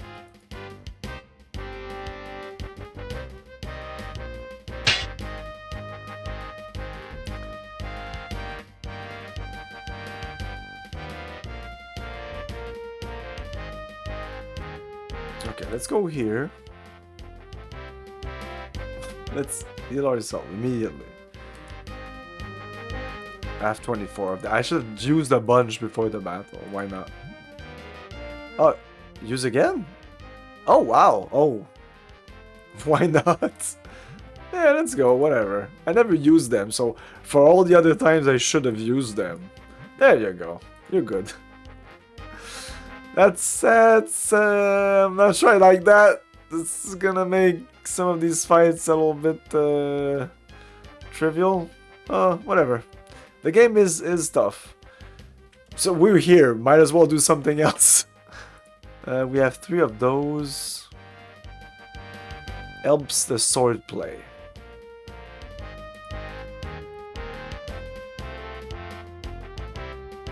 Oh yeah, I'm ordering stuff all the time in these games. I'm gonna try to be less of an order. Any frostbite weapon? Okay, that's weird. Let's try this. We kind of need it for this fight. This is a tough fight. He said, dreadful. Okay. Okay, so I think these 2 guys are targeting my mage. At least this guy. Defend. We're gonna attack here with 80% accuracy. Come on. Oh, man. Anyway, he has good defense. He should be good for a while. So it's 72. So it did go up a lot, like 30%. It's really nice. So let's say this guy is targeting James. We're gonna target this guy instead. Nice. Okay, we're gonna defend again. Let's go. Let's go with a swing. Let's go. Ugh! Yeah. Oh, nice. So this guy is attacking him.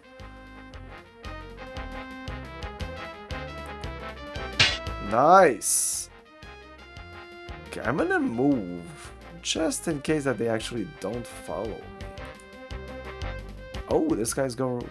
Okay, that's great because I think I'll be able to shoot the fucking fireball in his ass. Okay, so.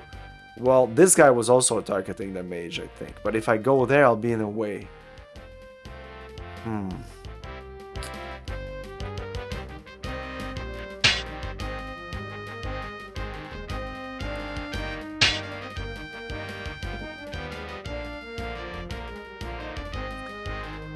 That guy's almost full health, so I need to choose, like, to shoot a big shot. I hope I don't miss. Let's go with 10 stamina, 30 damage. No, because I am going to hit James, and James, yeah, James is James. So let's go with, we're gonna be safe and go with this. I should have done invitation instead. Oh shit, he's dead. Okay. Okay, well, let's attack you then. Oh, okay, so this guy... Okay, everybody's attacking. These two are attacking James. Nice.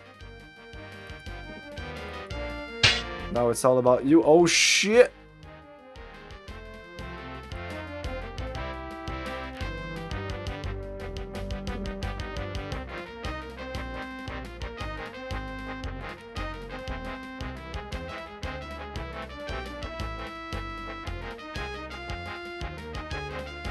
Yeah, I shoot this guy.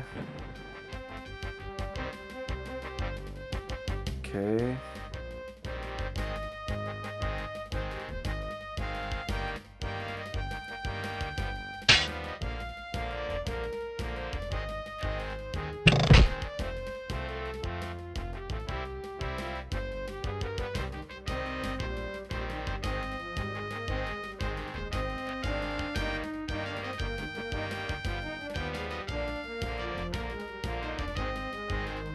Hello, the synthetic forests.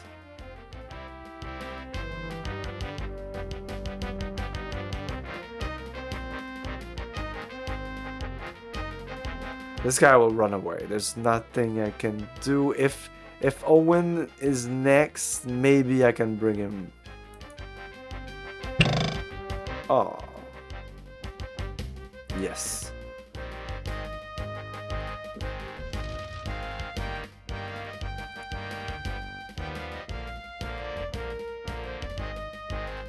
Yeah, the combat is definitely good. A lot of I was about to say everything in this game is good. Yes. Everything in this game is good. No. Well, yeah, fuck invitation. That should bring him. Yeah, let's go. Fuck off. Oh my god. I should have fireballed him.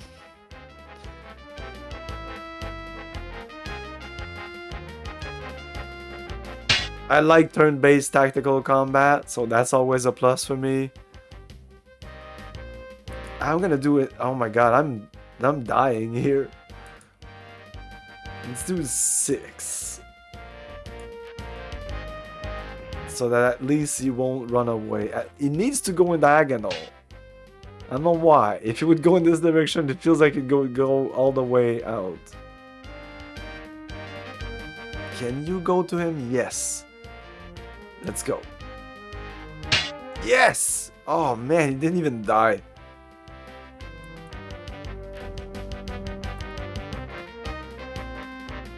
I'm dying here. Just a little bit.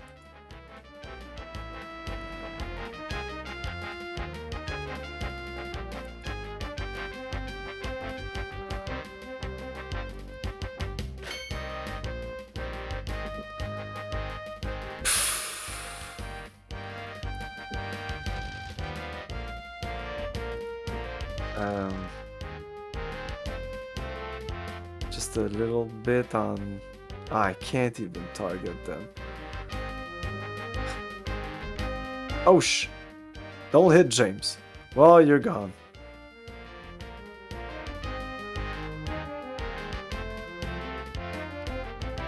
Come on! Fuck! So that was very similar in terms of number of people that we kill. Well, I'm dying here. I'm just gonna shoot a little like tiny fireball on you. The magic in this game is using stamina health. I'm using my health points. Stamina is before it's stamina and then health. Like you lose your stamina, then you lose your health. As you lose stamina or as you lose health, at least your skills go down pretty quickly. And I think it's the same with stamina. Like you want everything at the highest if you want maximum percentages. He's gonna hit Owen or something. Oh.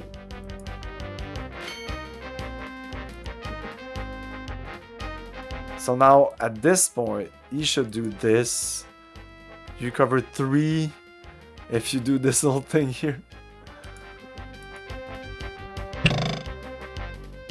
No, defending doesn't regain stamina, but you can regain stamina by using this.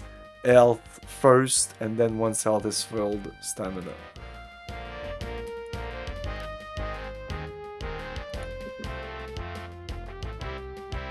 For now, it doesn't look like there's a way to hit health without hitting stamina, but I just expect that there's gonna be a spell somewhere that does that. But maybe not. The stamina is kind of your armor. Basically, if you have stamina, you're good. So you can get hit, it's not a huge deal.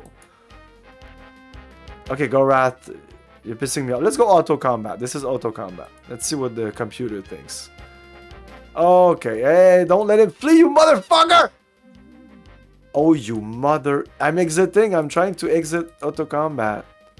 I couldn't. I was denied. Oh well. That was good. We didn't get destroyed like last time. But we probably missed out on some items. What's this? Anti-venom. Okay, that's interesting.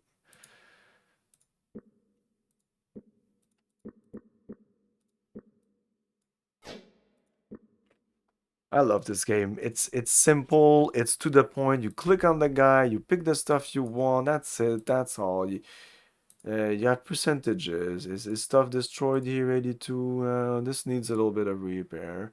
Okay, well, cool. We're gonna do these repairs, but also you want to level up your stuff. So you untick these things. You take weapon craft. We're gonna level up our weapon craft right now. I'm gonna repair these weapons. Just click on it. Just point and click. It's a point and click RPG. Just the way I like them. This, I think, can be repaired with this. And it must be, I don't know if it's weapons craft or whatever. It's not armor. Yeah, it is. It even makes the sound. But that's it. You can only do it once. Oh, this one is bigger. Wait, this is a medium crossbow. It's a light crossbow. Shit, I might have like dismissed even here. No, these guys didn't have any crossbows, but maybe I missed some good crossbows here. I thought they were the same. They didn't look that different. Yeah, 78, we can repair that too. But before repairing that, ideally, you do this, you do this.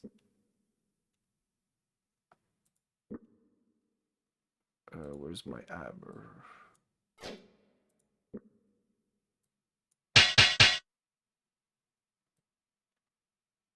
I'll just drop this for a sec.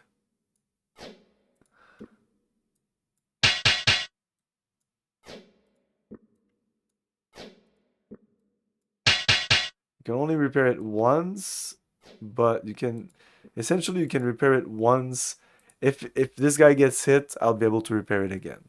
So I could easily bring it to 100, but it's kind of diminishing return where it's very difficult to get to 100, or my skill is not high enough. but it works enough well when it's higher than 80. You don't want to use your armor at 60 or 40% because it's really not doing much. You want your stuff like this, you know, all the time. And there you go. This guy got some stuff, some armor craft, and reminds me to put this back on. Oh, nice. Okay, everything that's red is leveled up since the last time I checked. Okay, we need to rest. There's no doubt about it. And we're gonna use these little herbs that makes it that we heal faster.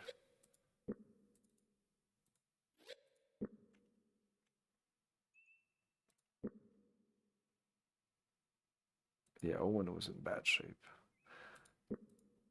But he's usually the one with the best health because he doesn't really get hit that much. His defense is pretty high. 65%. I think it's pretty high for a mage. And it's maybe because this is still at 4. Like, let's see. Let's make a test here. 4 stamina. We have 65 defense. 56 melee, which I'm not really using, but it doesn't matter. 65, 56. I'm gonna rest for, I don't know, 3 hours. This went up. 65, 56. Stressed more. No. So it seems that it's only when the health is down. Like these, yeah, these are his stats, which is pretty shitty. They're 42 melee. That is so shit. That's crazy. No, I think it was better than that. I think you need your stamina higher. Like he's still red when I do this. Like he's still in the red. No, James is not in the red. 42 melee. That sucks ass. Like that's why I need to use this item here. Maybe buy this thing. Or other items that could help him hit his target. Because you don't level up until you hit. I think you need 3 hits to get 1 percentage. You don't level fast in this game. But it's not a big deal. It's a long game. Okay, so where are we here? Where's Maddox Cross? It's this? No, that's a temple.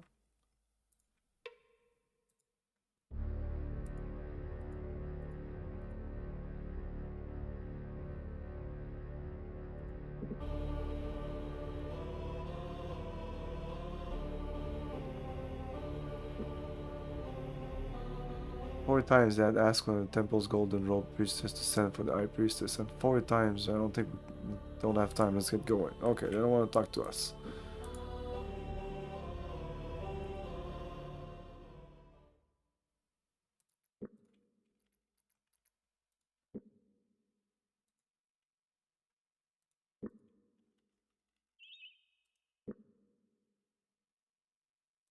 $42. That's his stat.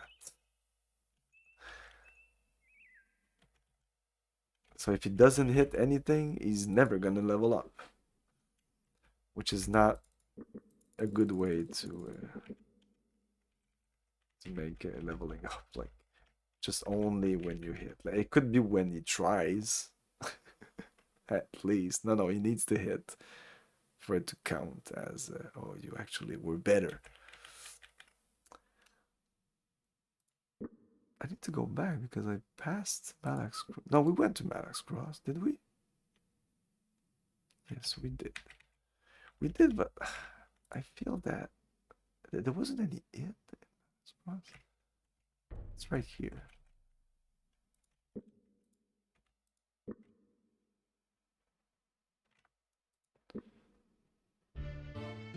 Yeah, inn. I didn't go here. The man walked over to join them. He stood before them, eyebrows arch inquisitively. Mind the door. I think I went outside, I saved, and then I talked about something and I was distracted, and then and I never truly explored this village. Hope you haven't come for the match. It's already over. Match? What kind of match? You're in the Queen's row, and you can't ask that. You're in the Queen's row, and you can ask that question. A chess match, of course. It was wondrous. Jimmy Tyler was defending his title against that snot-nosed prat from the Abbey, Cal Fisher. Jamie opened, moved his queen spot to 4th rank. Fisher opened with Abar's Gambit. Fisher, is that like... Wasn't there a great like chess player called something Fisher? But Jamie actually maneuvered into it with his knight. I was thinking that he was going for the queen, but he sacrificed the king's rook and took the priest. The priest? It's a brilliant move, but it left his own queen vulnerable, didn't it? You've got a good head for the game, Senora. The prince likes to play, but we don't always have a board handy. Once you learn to play in your head, our board almost becomes redundant. I have to admit it's tougher earlier in the game, more pieces to keep track of. It's still fun to watch though, that's why the Queen's row is here. Perhaps I can relate the rest of the game over ale, assuming you gents are buying. Oh my god. Double. Do I look familiar to you? Can't say you do, should I know you? Not me, my face. I want you to take a look at me. Are you sure you don't know of anyone with a face like mine? Didn't say I've never seen anyone with a face like yours, I just said I've never seen you before. The man you're after is named Lyle Rager. Is he related to you? Not sure, I don't know anything about my father, and my mother died when I was young. It's possible either of them could have had another child. All I wish is to do is talk to him, find out if we have any common history. Good enough, he's been running some sort of errand, though he hasn't told me what it was about or who hired him. He said if he should drop out of sight for any length of time, he would be hiding in Darkmoor, probably in the common storage bins there. If you get near there, call out that Ivan sent you. Okay. I need to write that down.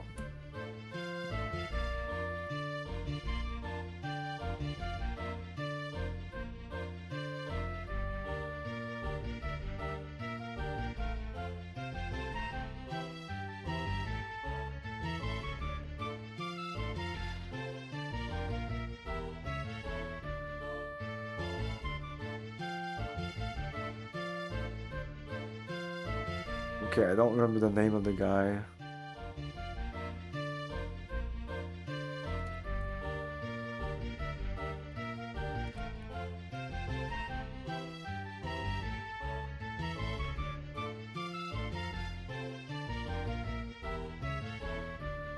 Okay, we'll at least type call out that Ivan sent you when I get to Darkmoor.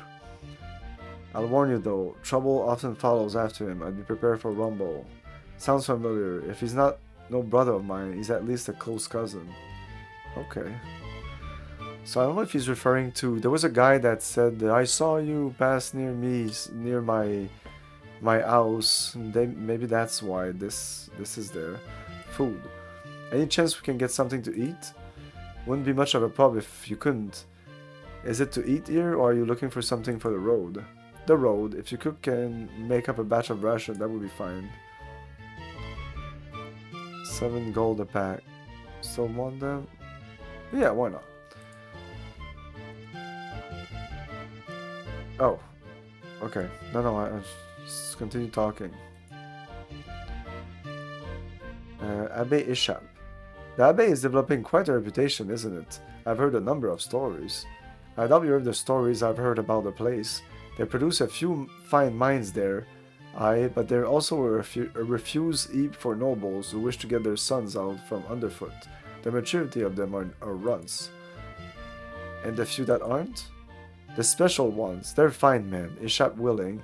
They'll go into fine dukes and barons and such. The lot of them have become wonderful tacticians. That's what the Abbé specializes in. We found the strangest thing earlier.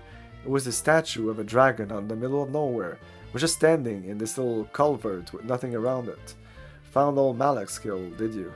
It wasn't always in the middle of nowhere. One time it was just a hop, skip and a jump from the main row of Malak's cross. But when the town moved, they left poor old Malak to fend for his own. Why did they leave him behind? The only man that ever thought Malak was a hero was Malak. Lowborn folk and out hated him.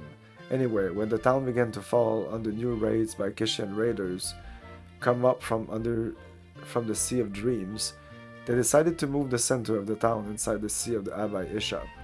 Raiders wouldn't touch the town after that, seeing as how the brothers of Ishap first came from Kish. Later, after things had settled down a bit, they decided to leave the statue out there and let nature take it back. Strange thing about it, folks what have visited it recently have said a number of strange things about it. Said it was talking to them. Do you keep things that people have lost here? Sometimes if it interests me, or if it seems like they would be coming back for it. Why, have you lost something here before? No, I was just wondering if there was anything interesting you found that you think it's unlikely the original owner is going to come back for. If so, I might be interested in taking them off your hands. Probably wouldn't do me any harm to clear out the area beneath the bar. I believe there are probably a few things. Tell you what, I'll sell you the lot of them. Sight unseen for say 50 silver. Let's go. So, I'll take it all. I'll have to gather them up first. I'll give them to you before you leave and put the sell against your bill. I have a shit ton of money. Challenge. Any chance I can interest you in a game of chess? I'm not sure you would want to play against me. I just learned a few new moves from the book I borrowed from the Abbey. Tell me the stakes, then I'll tell you whether I'm interested or not.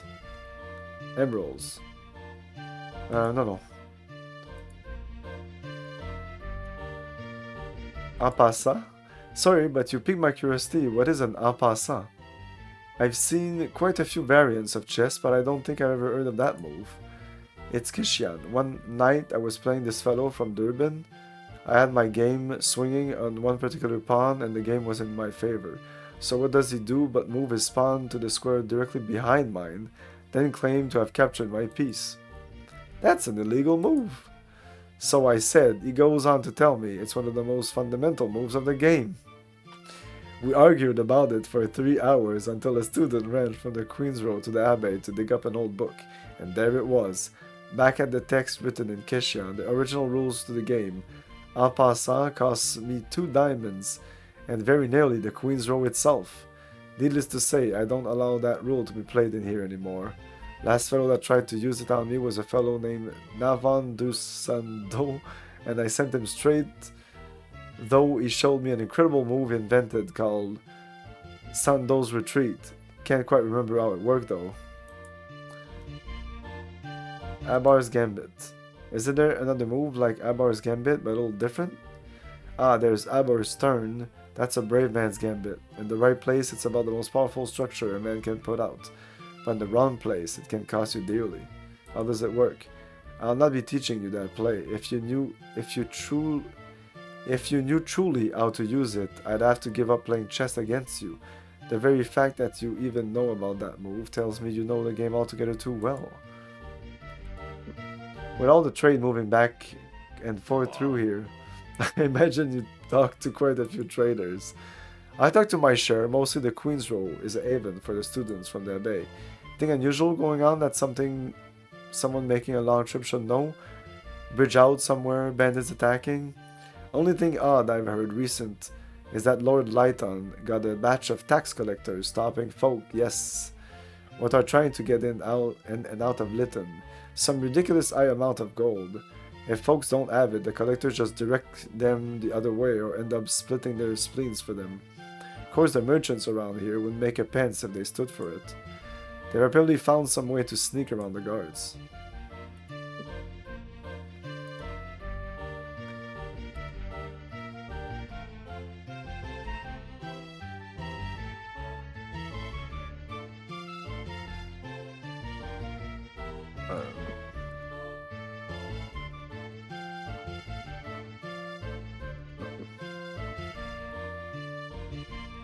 Oh, I need to talk to him to get access to... Okay, I just wanted to have access to the inventory, but it's fine. I'm just gonna...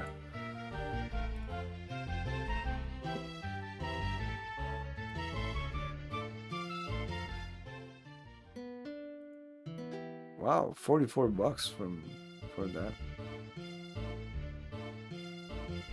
What about you? The woman nodded and made her way across the wooden The floor. name is Grand Petruma. What? The day the damned Petrumum? Whenever did you get those clothes, Lyle? Must have snitched them off a marquee somewhere. You're getting a bit bolder, aren't you? Oh, they think we're the other guy. I'm afraid you have mistaken me for someone. My name is James. James, is it? Aha, of course it is. And I'm not your Grand Patrum either, I take it. You're masquerading again. This isn't like the time you ran across about Malak's Cross for a month begging and chewed up soap, is it? Oh, but you made some fine sovereigns with that act. With all that foam coming out of your mouth, a body would think you had a creeping mungus, and they'd pay a pretty coin just to have you away from them. You've always been a willy one, a Lyle. Lyle is the guy.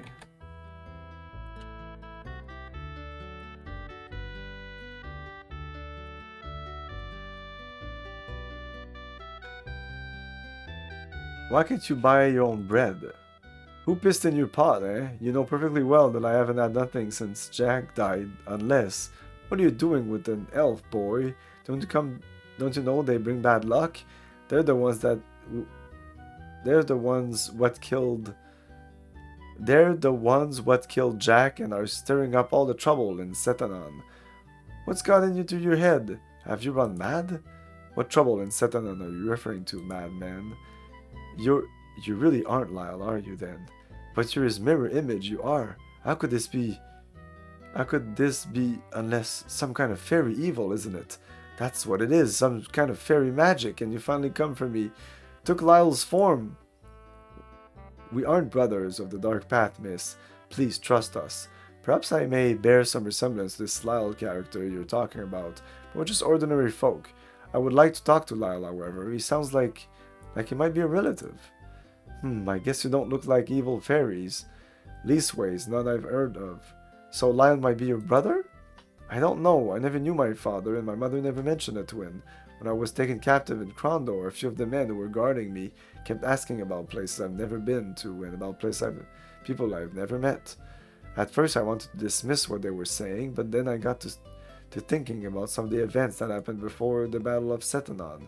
Someone tried to slip in a double for Prince Arutha. Maybe the Moradel are repeating their old strategies. It's all very interesting, but I've had a bit to eat. Yeah. I've got a pack of rations.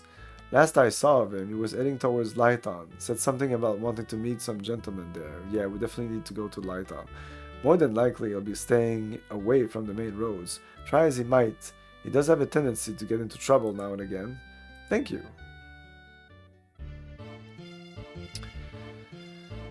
Okay, this is usually nothing, so I'm just skipping through this. Arm wrestle. Okay. Temple.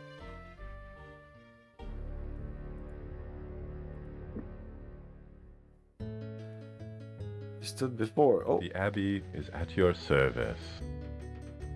Welcome, gentlemen. What brings you to the Abbey Ishap? My young charges here wish to visit your famed school of nobles. I don't think you would have let us leave Malak's Cross without paying a visit. Well. I'm pleased to see that our reputation precedes us. And am I to assume you are interested in becoming a new pupil? Or are you visiting from our estimable rival, the Academy of Magicians at Stardock? My father would never allow me to study magic formally, even though he more than has the financial resources to send me to Stardock. He thinks it's a waste of a young noble's time to spend 10 and 20 years with his nose stuck in a book, and yet be hardly capable of doing anything else. If it weren't for a magician named Petrus that I met once, I wouldn't know anything of magic at all. It is true that magicians study for longer periods of time with fewer visible results, but no course of study is a waste of time, and while magic is not a primary staple in our directed studies here, Magician Pug is kind enough to occasionally send instructors from Stardock to lecture on issues that involve magicians. If you would be interested in enrolling, I regret that we don't have time for that kind of detour. He is on crucial business that takes him elsewhere. What about you, Senor? Is there anything in our curricula that interests you? Books and scrolls? I'm a bit too old for that sort of thing. Really, how unfortunate for you. And I was preparing to offer you a chance to attend a lecture on tactics that is being taught by our great instructors. Now that I think on it, you probably wouldn't be interested. It's being taught by this well-odd fellow, a one-eyed gentleman who goes by the name Bastira. Bastira? You mean Guy du Bastira? King Liam's first advisor? Yes, I believe that's his title. It's part of the Abbe Ishap's arrangement with King Liam. In exchange for setting aside part of his facilities here for the purposes of education, the king occasionally will loan us some of the finest minds in the kingdom. It works to our mutual benefit. I can still arrange to allow you in if you're interested. Yeah. I didn't even check how much it was. That's fine. This will level up our character. This is a small hall that we're... Yeah, I think it's when we enter the town, right?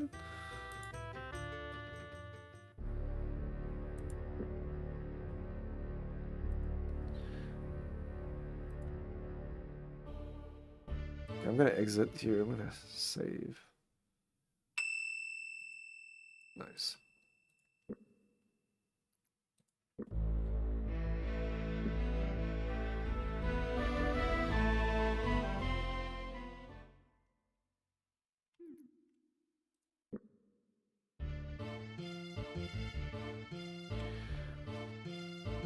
Waving smoke from his face, Jim was surprised by the number of young nobles in the lecture, almost looking raw despite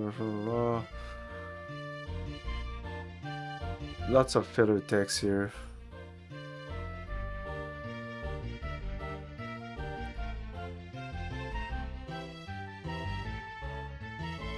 It seems I'm not the only first advisor here, James of Krondor, Guy said, motioning for everyone to take their seats. I'm surprised Prince Aruta could spare your company. Hours passed. After a lengthy discussion of the battles at Deep Taunton and the siege of Shamata garrison, the first advisor finished his lecture and dismissed his boggled students, stepping down from the podium to speak with James.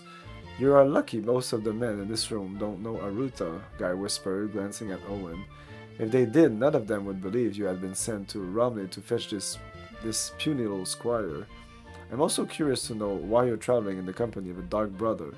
Seeing the fire burning in Advisor's good eye, James realized the old man was asking the questions in deadly earnest and that his two escorts were standing close for reasons other than show. I'll not have Aruta betrayed. Waiting until the rest of the students had been shunted out the door, James quickly began to explain the situation, allowing Gorat to fill in the details, which he only partially knew. When he mentioned the Night Ox and Romney, the first advisor nodded. Prince Aruta is right to send you to Romney. There's a group of kingdom men there.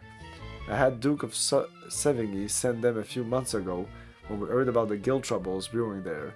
We had suspicions the Guild of Death was involved.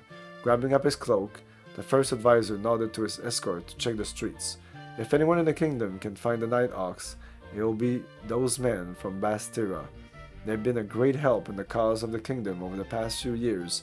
I'll warn you, however, that they made quite a few enemies along the way. Watch your step between here and the Black Sheep Tavern. Once the guards had indicated the road was clear, Guy was gone and the building's watchers shuffled them outside. So we probably leveled up. I said before, because sometimes it's not the skills that I thought, it was assessment. Whatever. I don't care about that skill anyway. But assessment 70%, that's great.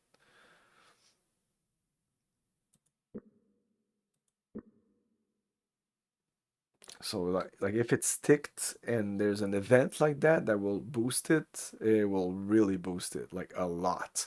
So sometimes it's better to reload, tick the right one. So here, if they would have helped in melee, I don't really care about his melee skill. It's okay.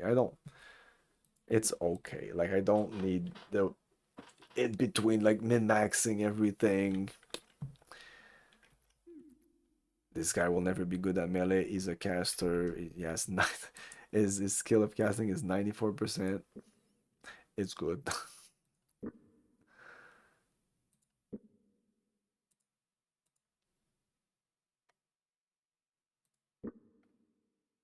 Okay, so that was very important to come back to this place.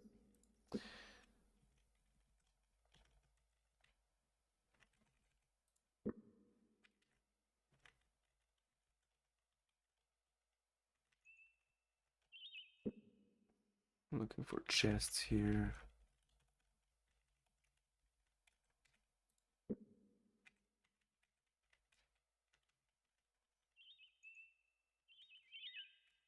Let's go back here. Who knows? Maybe things will have changed. Always take a look, just in case. No.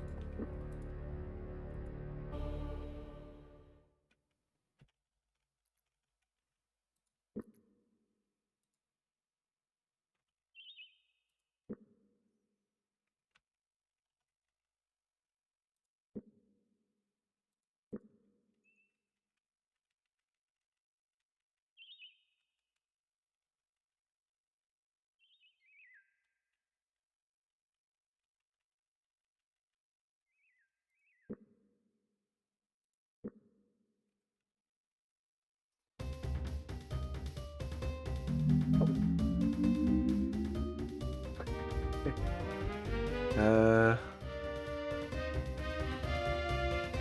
I feel I can just pass through this. No. This... I need to move this here. And that's it. We're gonna do it with Gorath.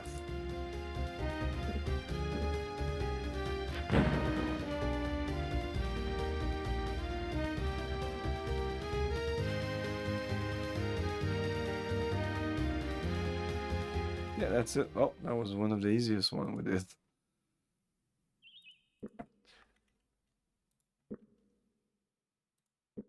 I'm not sure what's the point of... Oh, that was the point of it. Okay, puzzle time. You can spin, wheel, and twist, but it can turn without moving.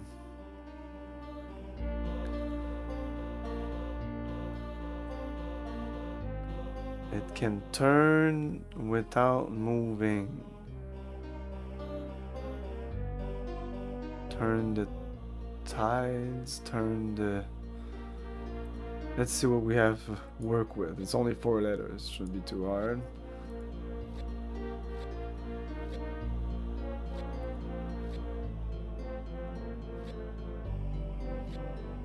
Doors? No.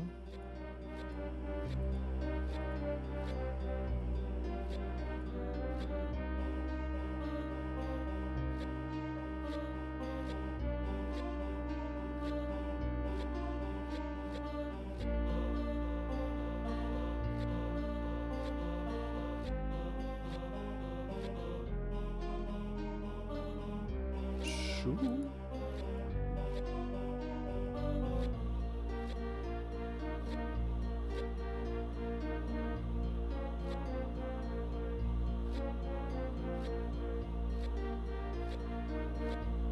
Wait, this shouldn't be too hard. We can turn without moving. Can turn without moving.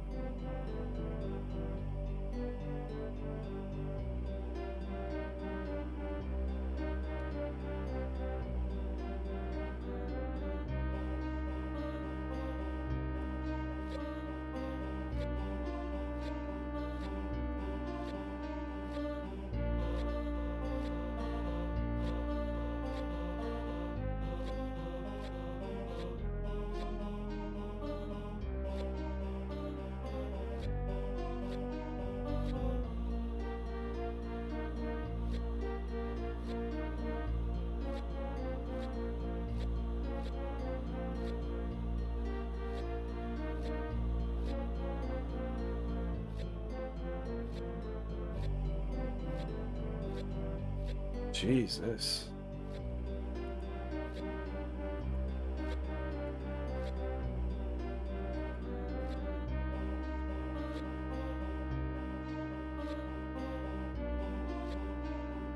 Disc. Oh, it was there, it didn't work. Disc.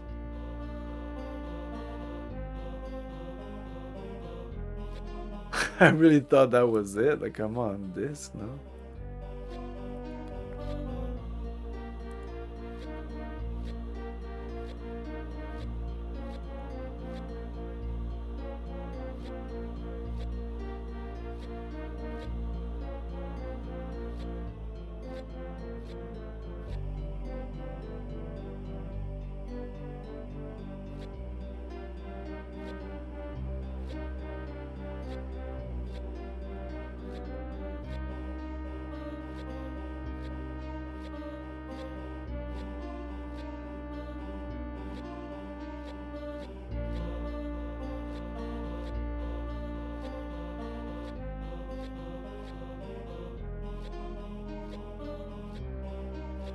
Milk.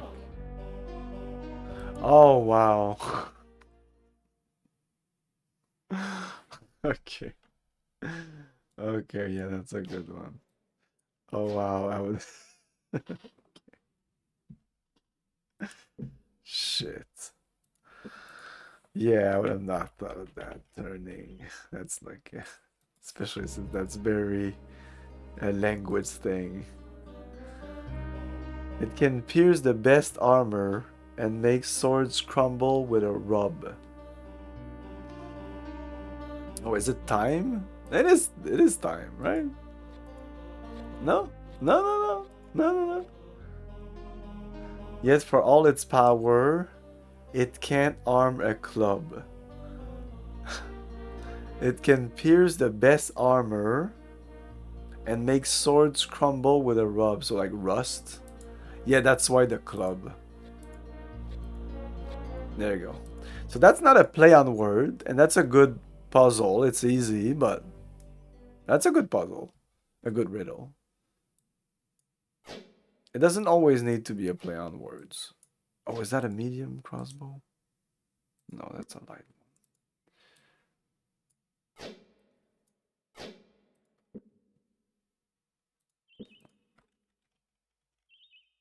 Okay, that's cool. Good stuff. Let's go back to the road. Oh, what is this? What is this? We're in the village of Darkmoor.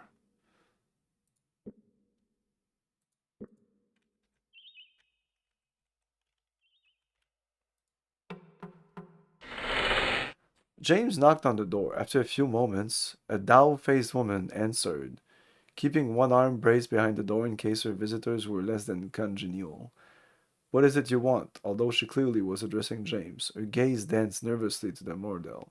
I have had enough run-ins with strangers of late. Were we looking to get a bit of water, per? James started, but found the old woman had slammed the door.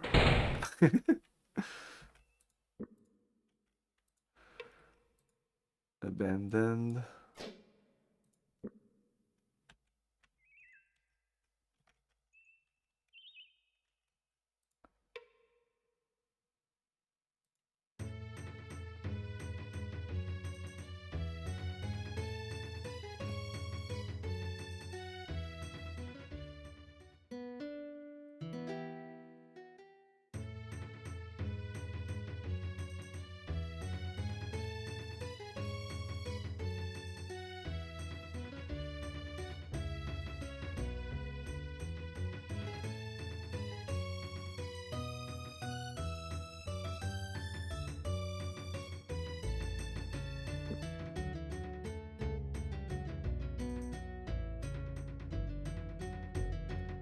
That's it.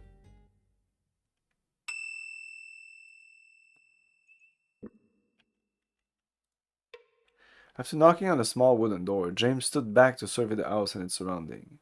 Darkmoor seems friendly enough, he said. The door swung open and his attention shifted to a smallish woman who greeted him with a hug. Oh my, aren't you a dear? My name is Caroline. What's your name? Before James had a chance to answer, he ushered them into the house. Inside, amidst a collection of knickknacks and odds and ends no doubt collected over 3/4 of a lifetime, they introduced themselves. They talked for several minutes as she refilled their water pouches with a pitcher sitting on the wooden table in the corner. Have you seen the crazy old ant that lives down the road? She queried breathlessly. Only comes out at night. My sister Elizabeth thinks she's a witch or something. I just think she's crazy. Can't really blame her. Husband and son were both killed by evil spirits. That's what they say. Their pouches full, they managed to work their way to the door. The woman was still talking as she closed the door behind them. That was this. Abandoned. We're full of stuff. We are full. Oh, that's a big village. Drawing some water from the swallow they drank, then stopped long enough to fill their pouches, prepared to leave, and realized that the water was poison. Shop? Those are shop usually, not always, but okay. Do we need rations? Yes, we do.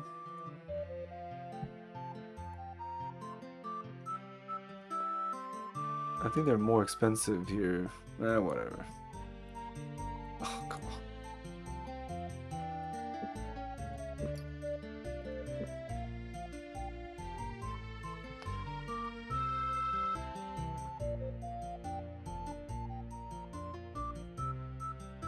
Acts of Shamata Garrison. This gave me some skills when I used it. And like I still have the book, but it only worked once. Maybe I should use it on him. They're pretty expensive.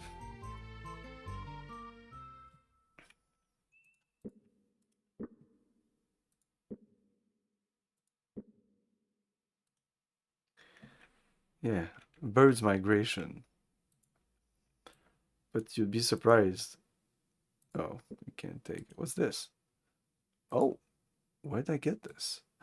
Oh, when I bought all the shit that I didn't know what it was? God, we have no more space. But you take this. You can take it. Yeah, you can.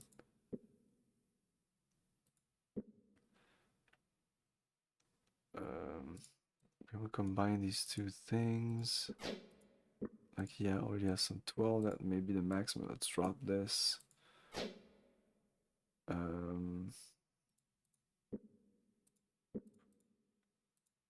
Yeah, we're good. So, yeah, take that. That's the migration thing. Okay. Let's save before doing anything. Let's go here. Blah, blah, blah, blah. Boom! Like, why it does that, I don't know, but I don't care. That's great. Bird migration gives us everything. Great. 48. This was 42, so like it's not negligible. It's at 96 users now. I don't think I can use it twice, but let's try it anyway. No, it didn't work. So yeah, it just works once, and now I should maybe sell it. But I mean, I keep it, and the next character we'll get, I'll be able to use it on him. It's good stuff. Let's see what that other book does.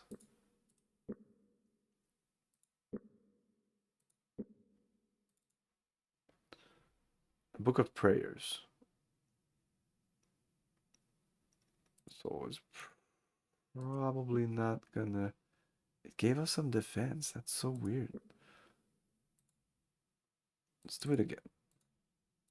See if it works twice. No. Well, 79. I'll take that. I don't know what it was. 65 defense. 70. Wow. That's amazing. That's a huge... Oh, whoops. That was an accident. Whatever. There you go. Good stuff. Good stuff all around.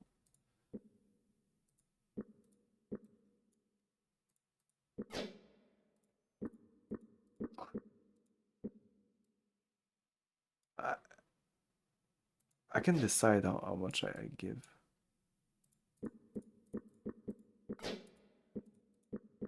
Okay.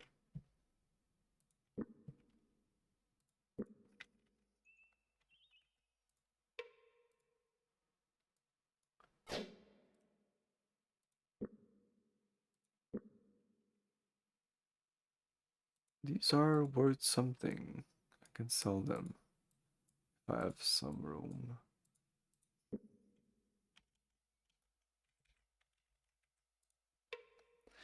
A middle-aged woman met James at the door. Good day he began, the sentence hung, unfinished in the air. Come in! My, aren't you fellow handsome? My name is Elizabeth. Are you married? My sister Caroline is a lovely young girl, and I think she would be just perfect for you. Would you like to meet her? Well, never mind that for now. Come on in, come on in.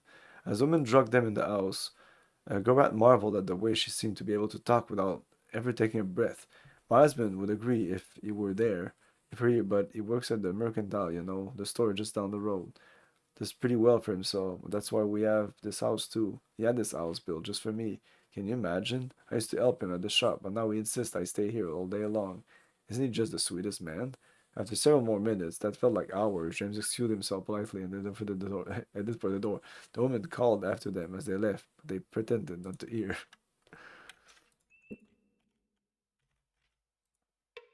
After knocking several times, James had just about concluded that nobody was home. Come on, he said in no one's general direction. There doesn't seem to be anyone about. Just as he was preparing to leave, a shuffling sound inside the house caught his attention. Hello, is anybody there? He shouted. For several more seconds, he heard nothing but silence, and again he was about to leave. This time, a hoarse whisper stopped his exit, though he couldn't make out what the voice on the other side of the door was saying. You'll have to speak a little louder. You're just passing through. We're just passing through, but we'd like to talk to you, James said. Come back when the sun is no longer in the sky, croaked the voice, and I will tell you about the Rusal key. His emphasis was placed on this last word. Hissing emphasis. James tried to get some further information, but he was greeted.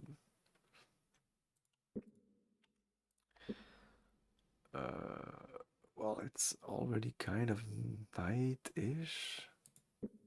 Come on. I have to come back here, I guess. I won't wait another full day. We're fine. Our health is fine.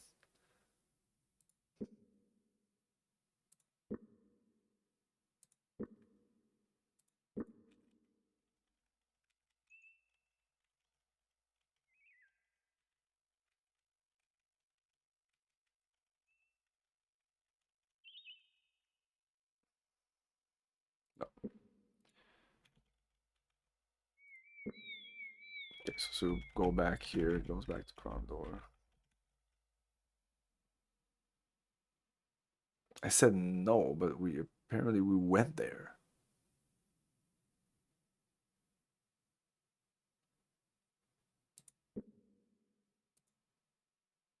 I clicked no. I'm not crazy.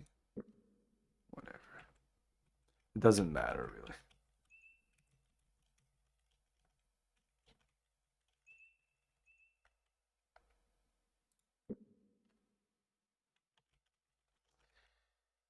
What time is it? Man, it's not even close to being night. Wait a minute. Just gonna restart my last bookmark. We're not gonna go back to Krondor.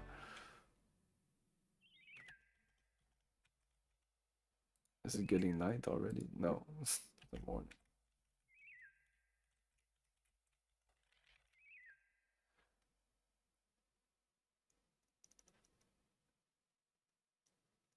Oh, I clicked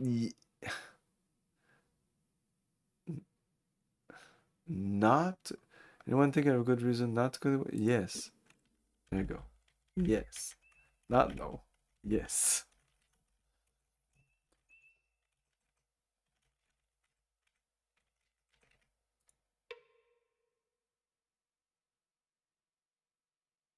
Ivan Scout sent us. There was rumbling from inside the barn, and after a few moments, oh yeah, we're supposed to talk to. Krondor's teeth!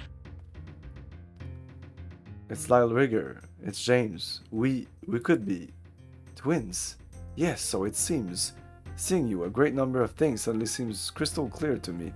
What is your association with the mockers in Krondor? What do you mean? I don't. Stop the idiot act, Lyle. I know you have something to do with the mockers in Krondor. A few months ago, I was abducted by a band of cutthroat dressed as Nighthawks while I was investigating a rumor in the sewers. At the time, I thought they had abducted me because I was close to Arutha, but that wasn't the case at all, was it? That must mean things have gotten even worse than the upright man imagined when he sent word for me in Kesh. Excuse me, did you say Kesh, as in the great empire of? Yeah, you of all people should know that the upright man has contacts everywhere, including under the Empress's nose. He couldn't very well operate the single most powerful guild in Milkamia without them. But as I was saying, he sent for me in Kesh and asked for me to take a boat into Silden and check on a group of thieves who operated there. I can't really say more, but I confirmed that the upright man's suspicions. If you should get to Krondor before I do, tell one of the thieves, a boy named Lim. I think the upright man's right, though. Okay, so I might actually have a reason to go back to the sewers or something.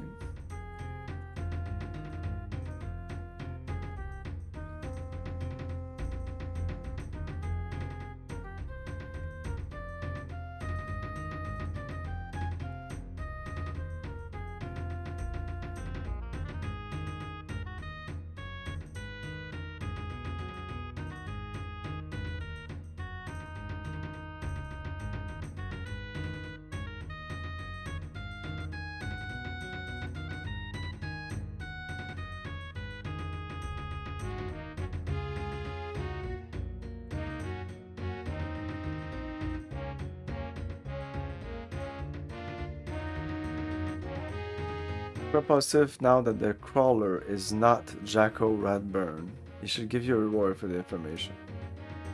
Okay. If there is something in the offering that threatens the prince? Don't worry your head. The Night Ox in Krondor were likely sent into Krondor to kill the upright man after I fumbled up matters investigating in Silden. Not go after Aritha. This crawler fellow that's running the New Thieves Guild is determined to expand his empire, but he's been busy infiltrating other guilds. He's the Shadow Prince behind half a dozen, most notably the new Guild of Romney, but he's also training his men in magic. A whole band of thieves trained as magicians. I don't like the sign of it at all. Neither do I. I thought for much different reasons. I'm still working on finding out who's training them. Last trial I followed, I heard word that someone in Lytton wished to buy glory hands, magical artifacts I had heard something about.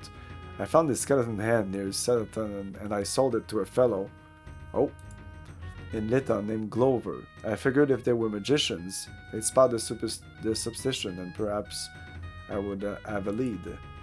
But they bought it from you and killed your lead.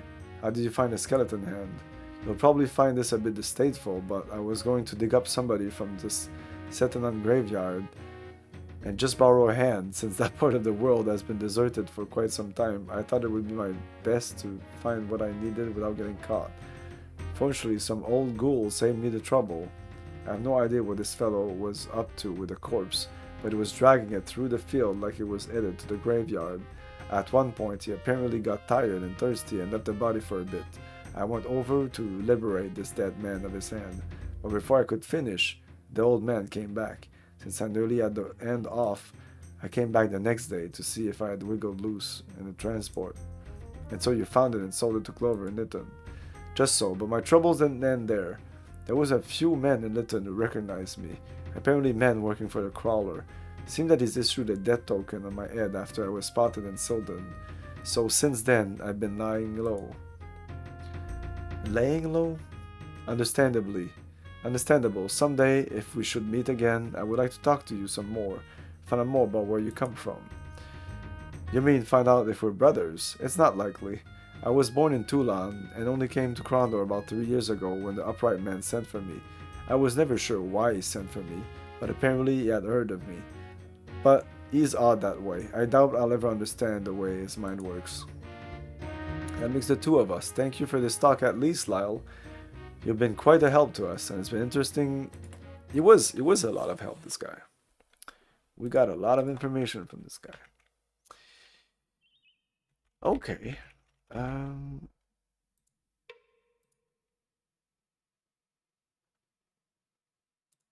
Okay, we need to wait for the dark times, apparently, to get in there. So let's wait.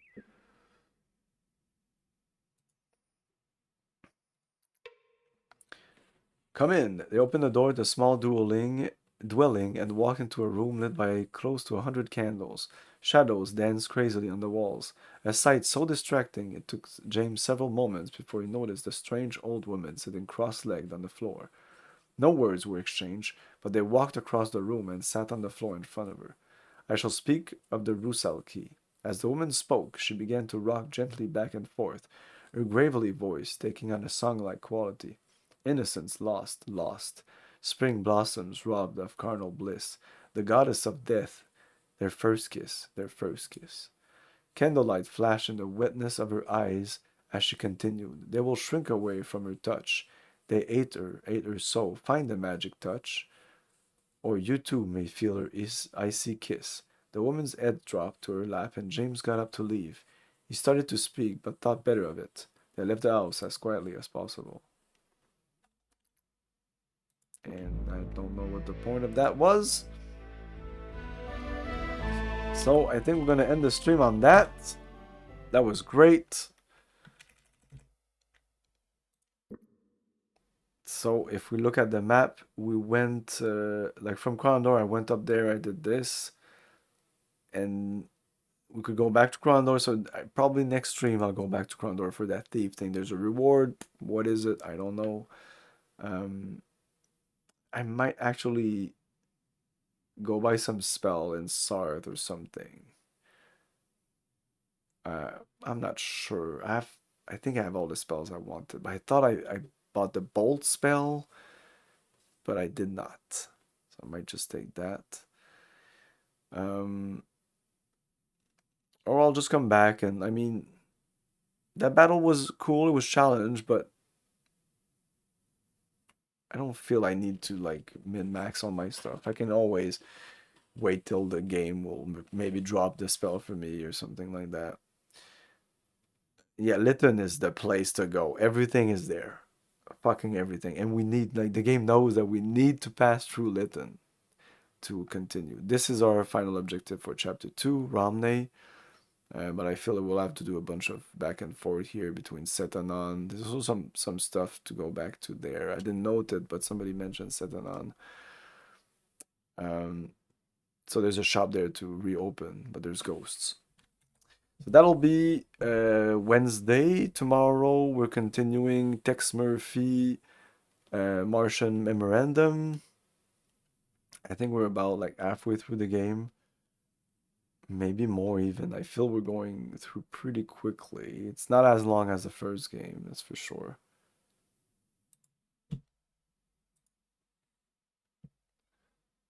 Let's see who we can raid.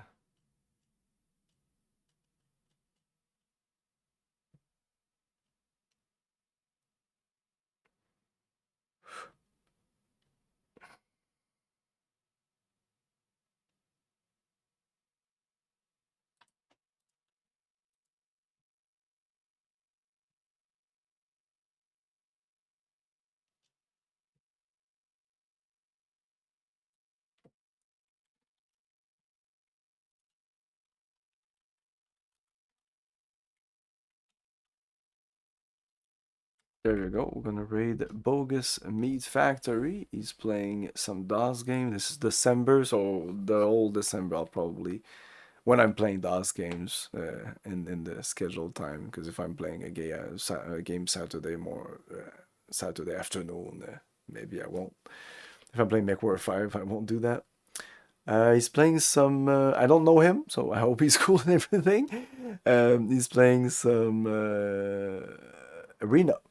So thanks for watching, everyone. See you next time. Ciao. Thank you for your cooperation. Good night. I'll buy that for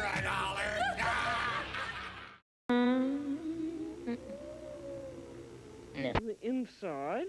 Foreclose that Tristan lost. At Bold 3 Detergent Plus Fabric Softener. Spray. Relief. You two take care of labor. Only intended for plain cat. You don't want to die of cold.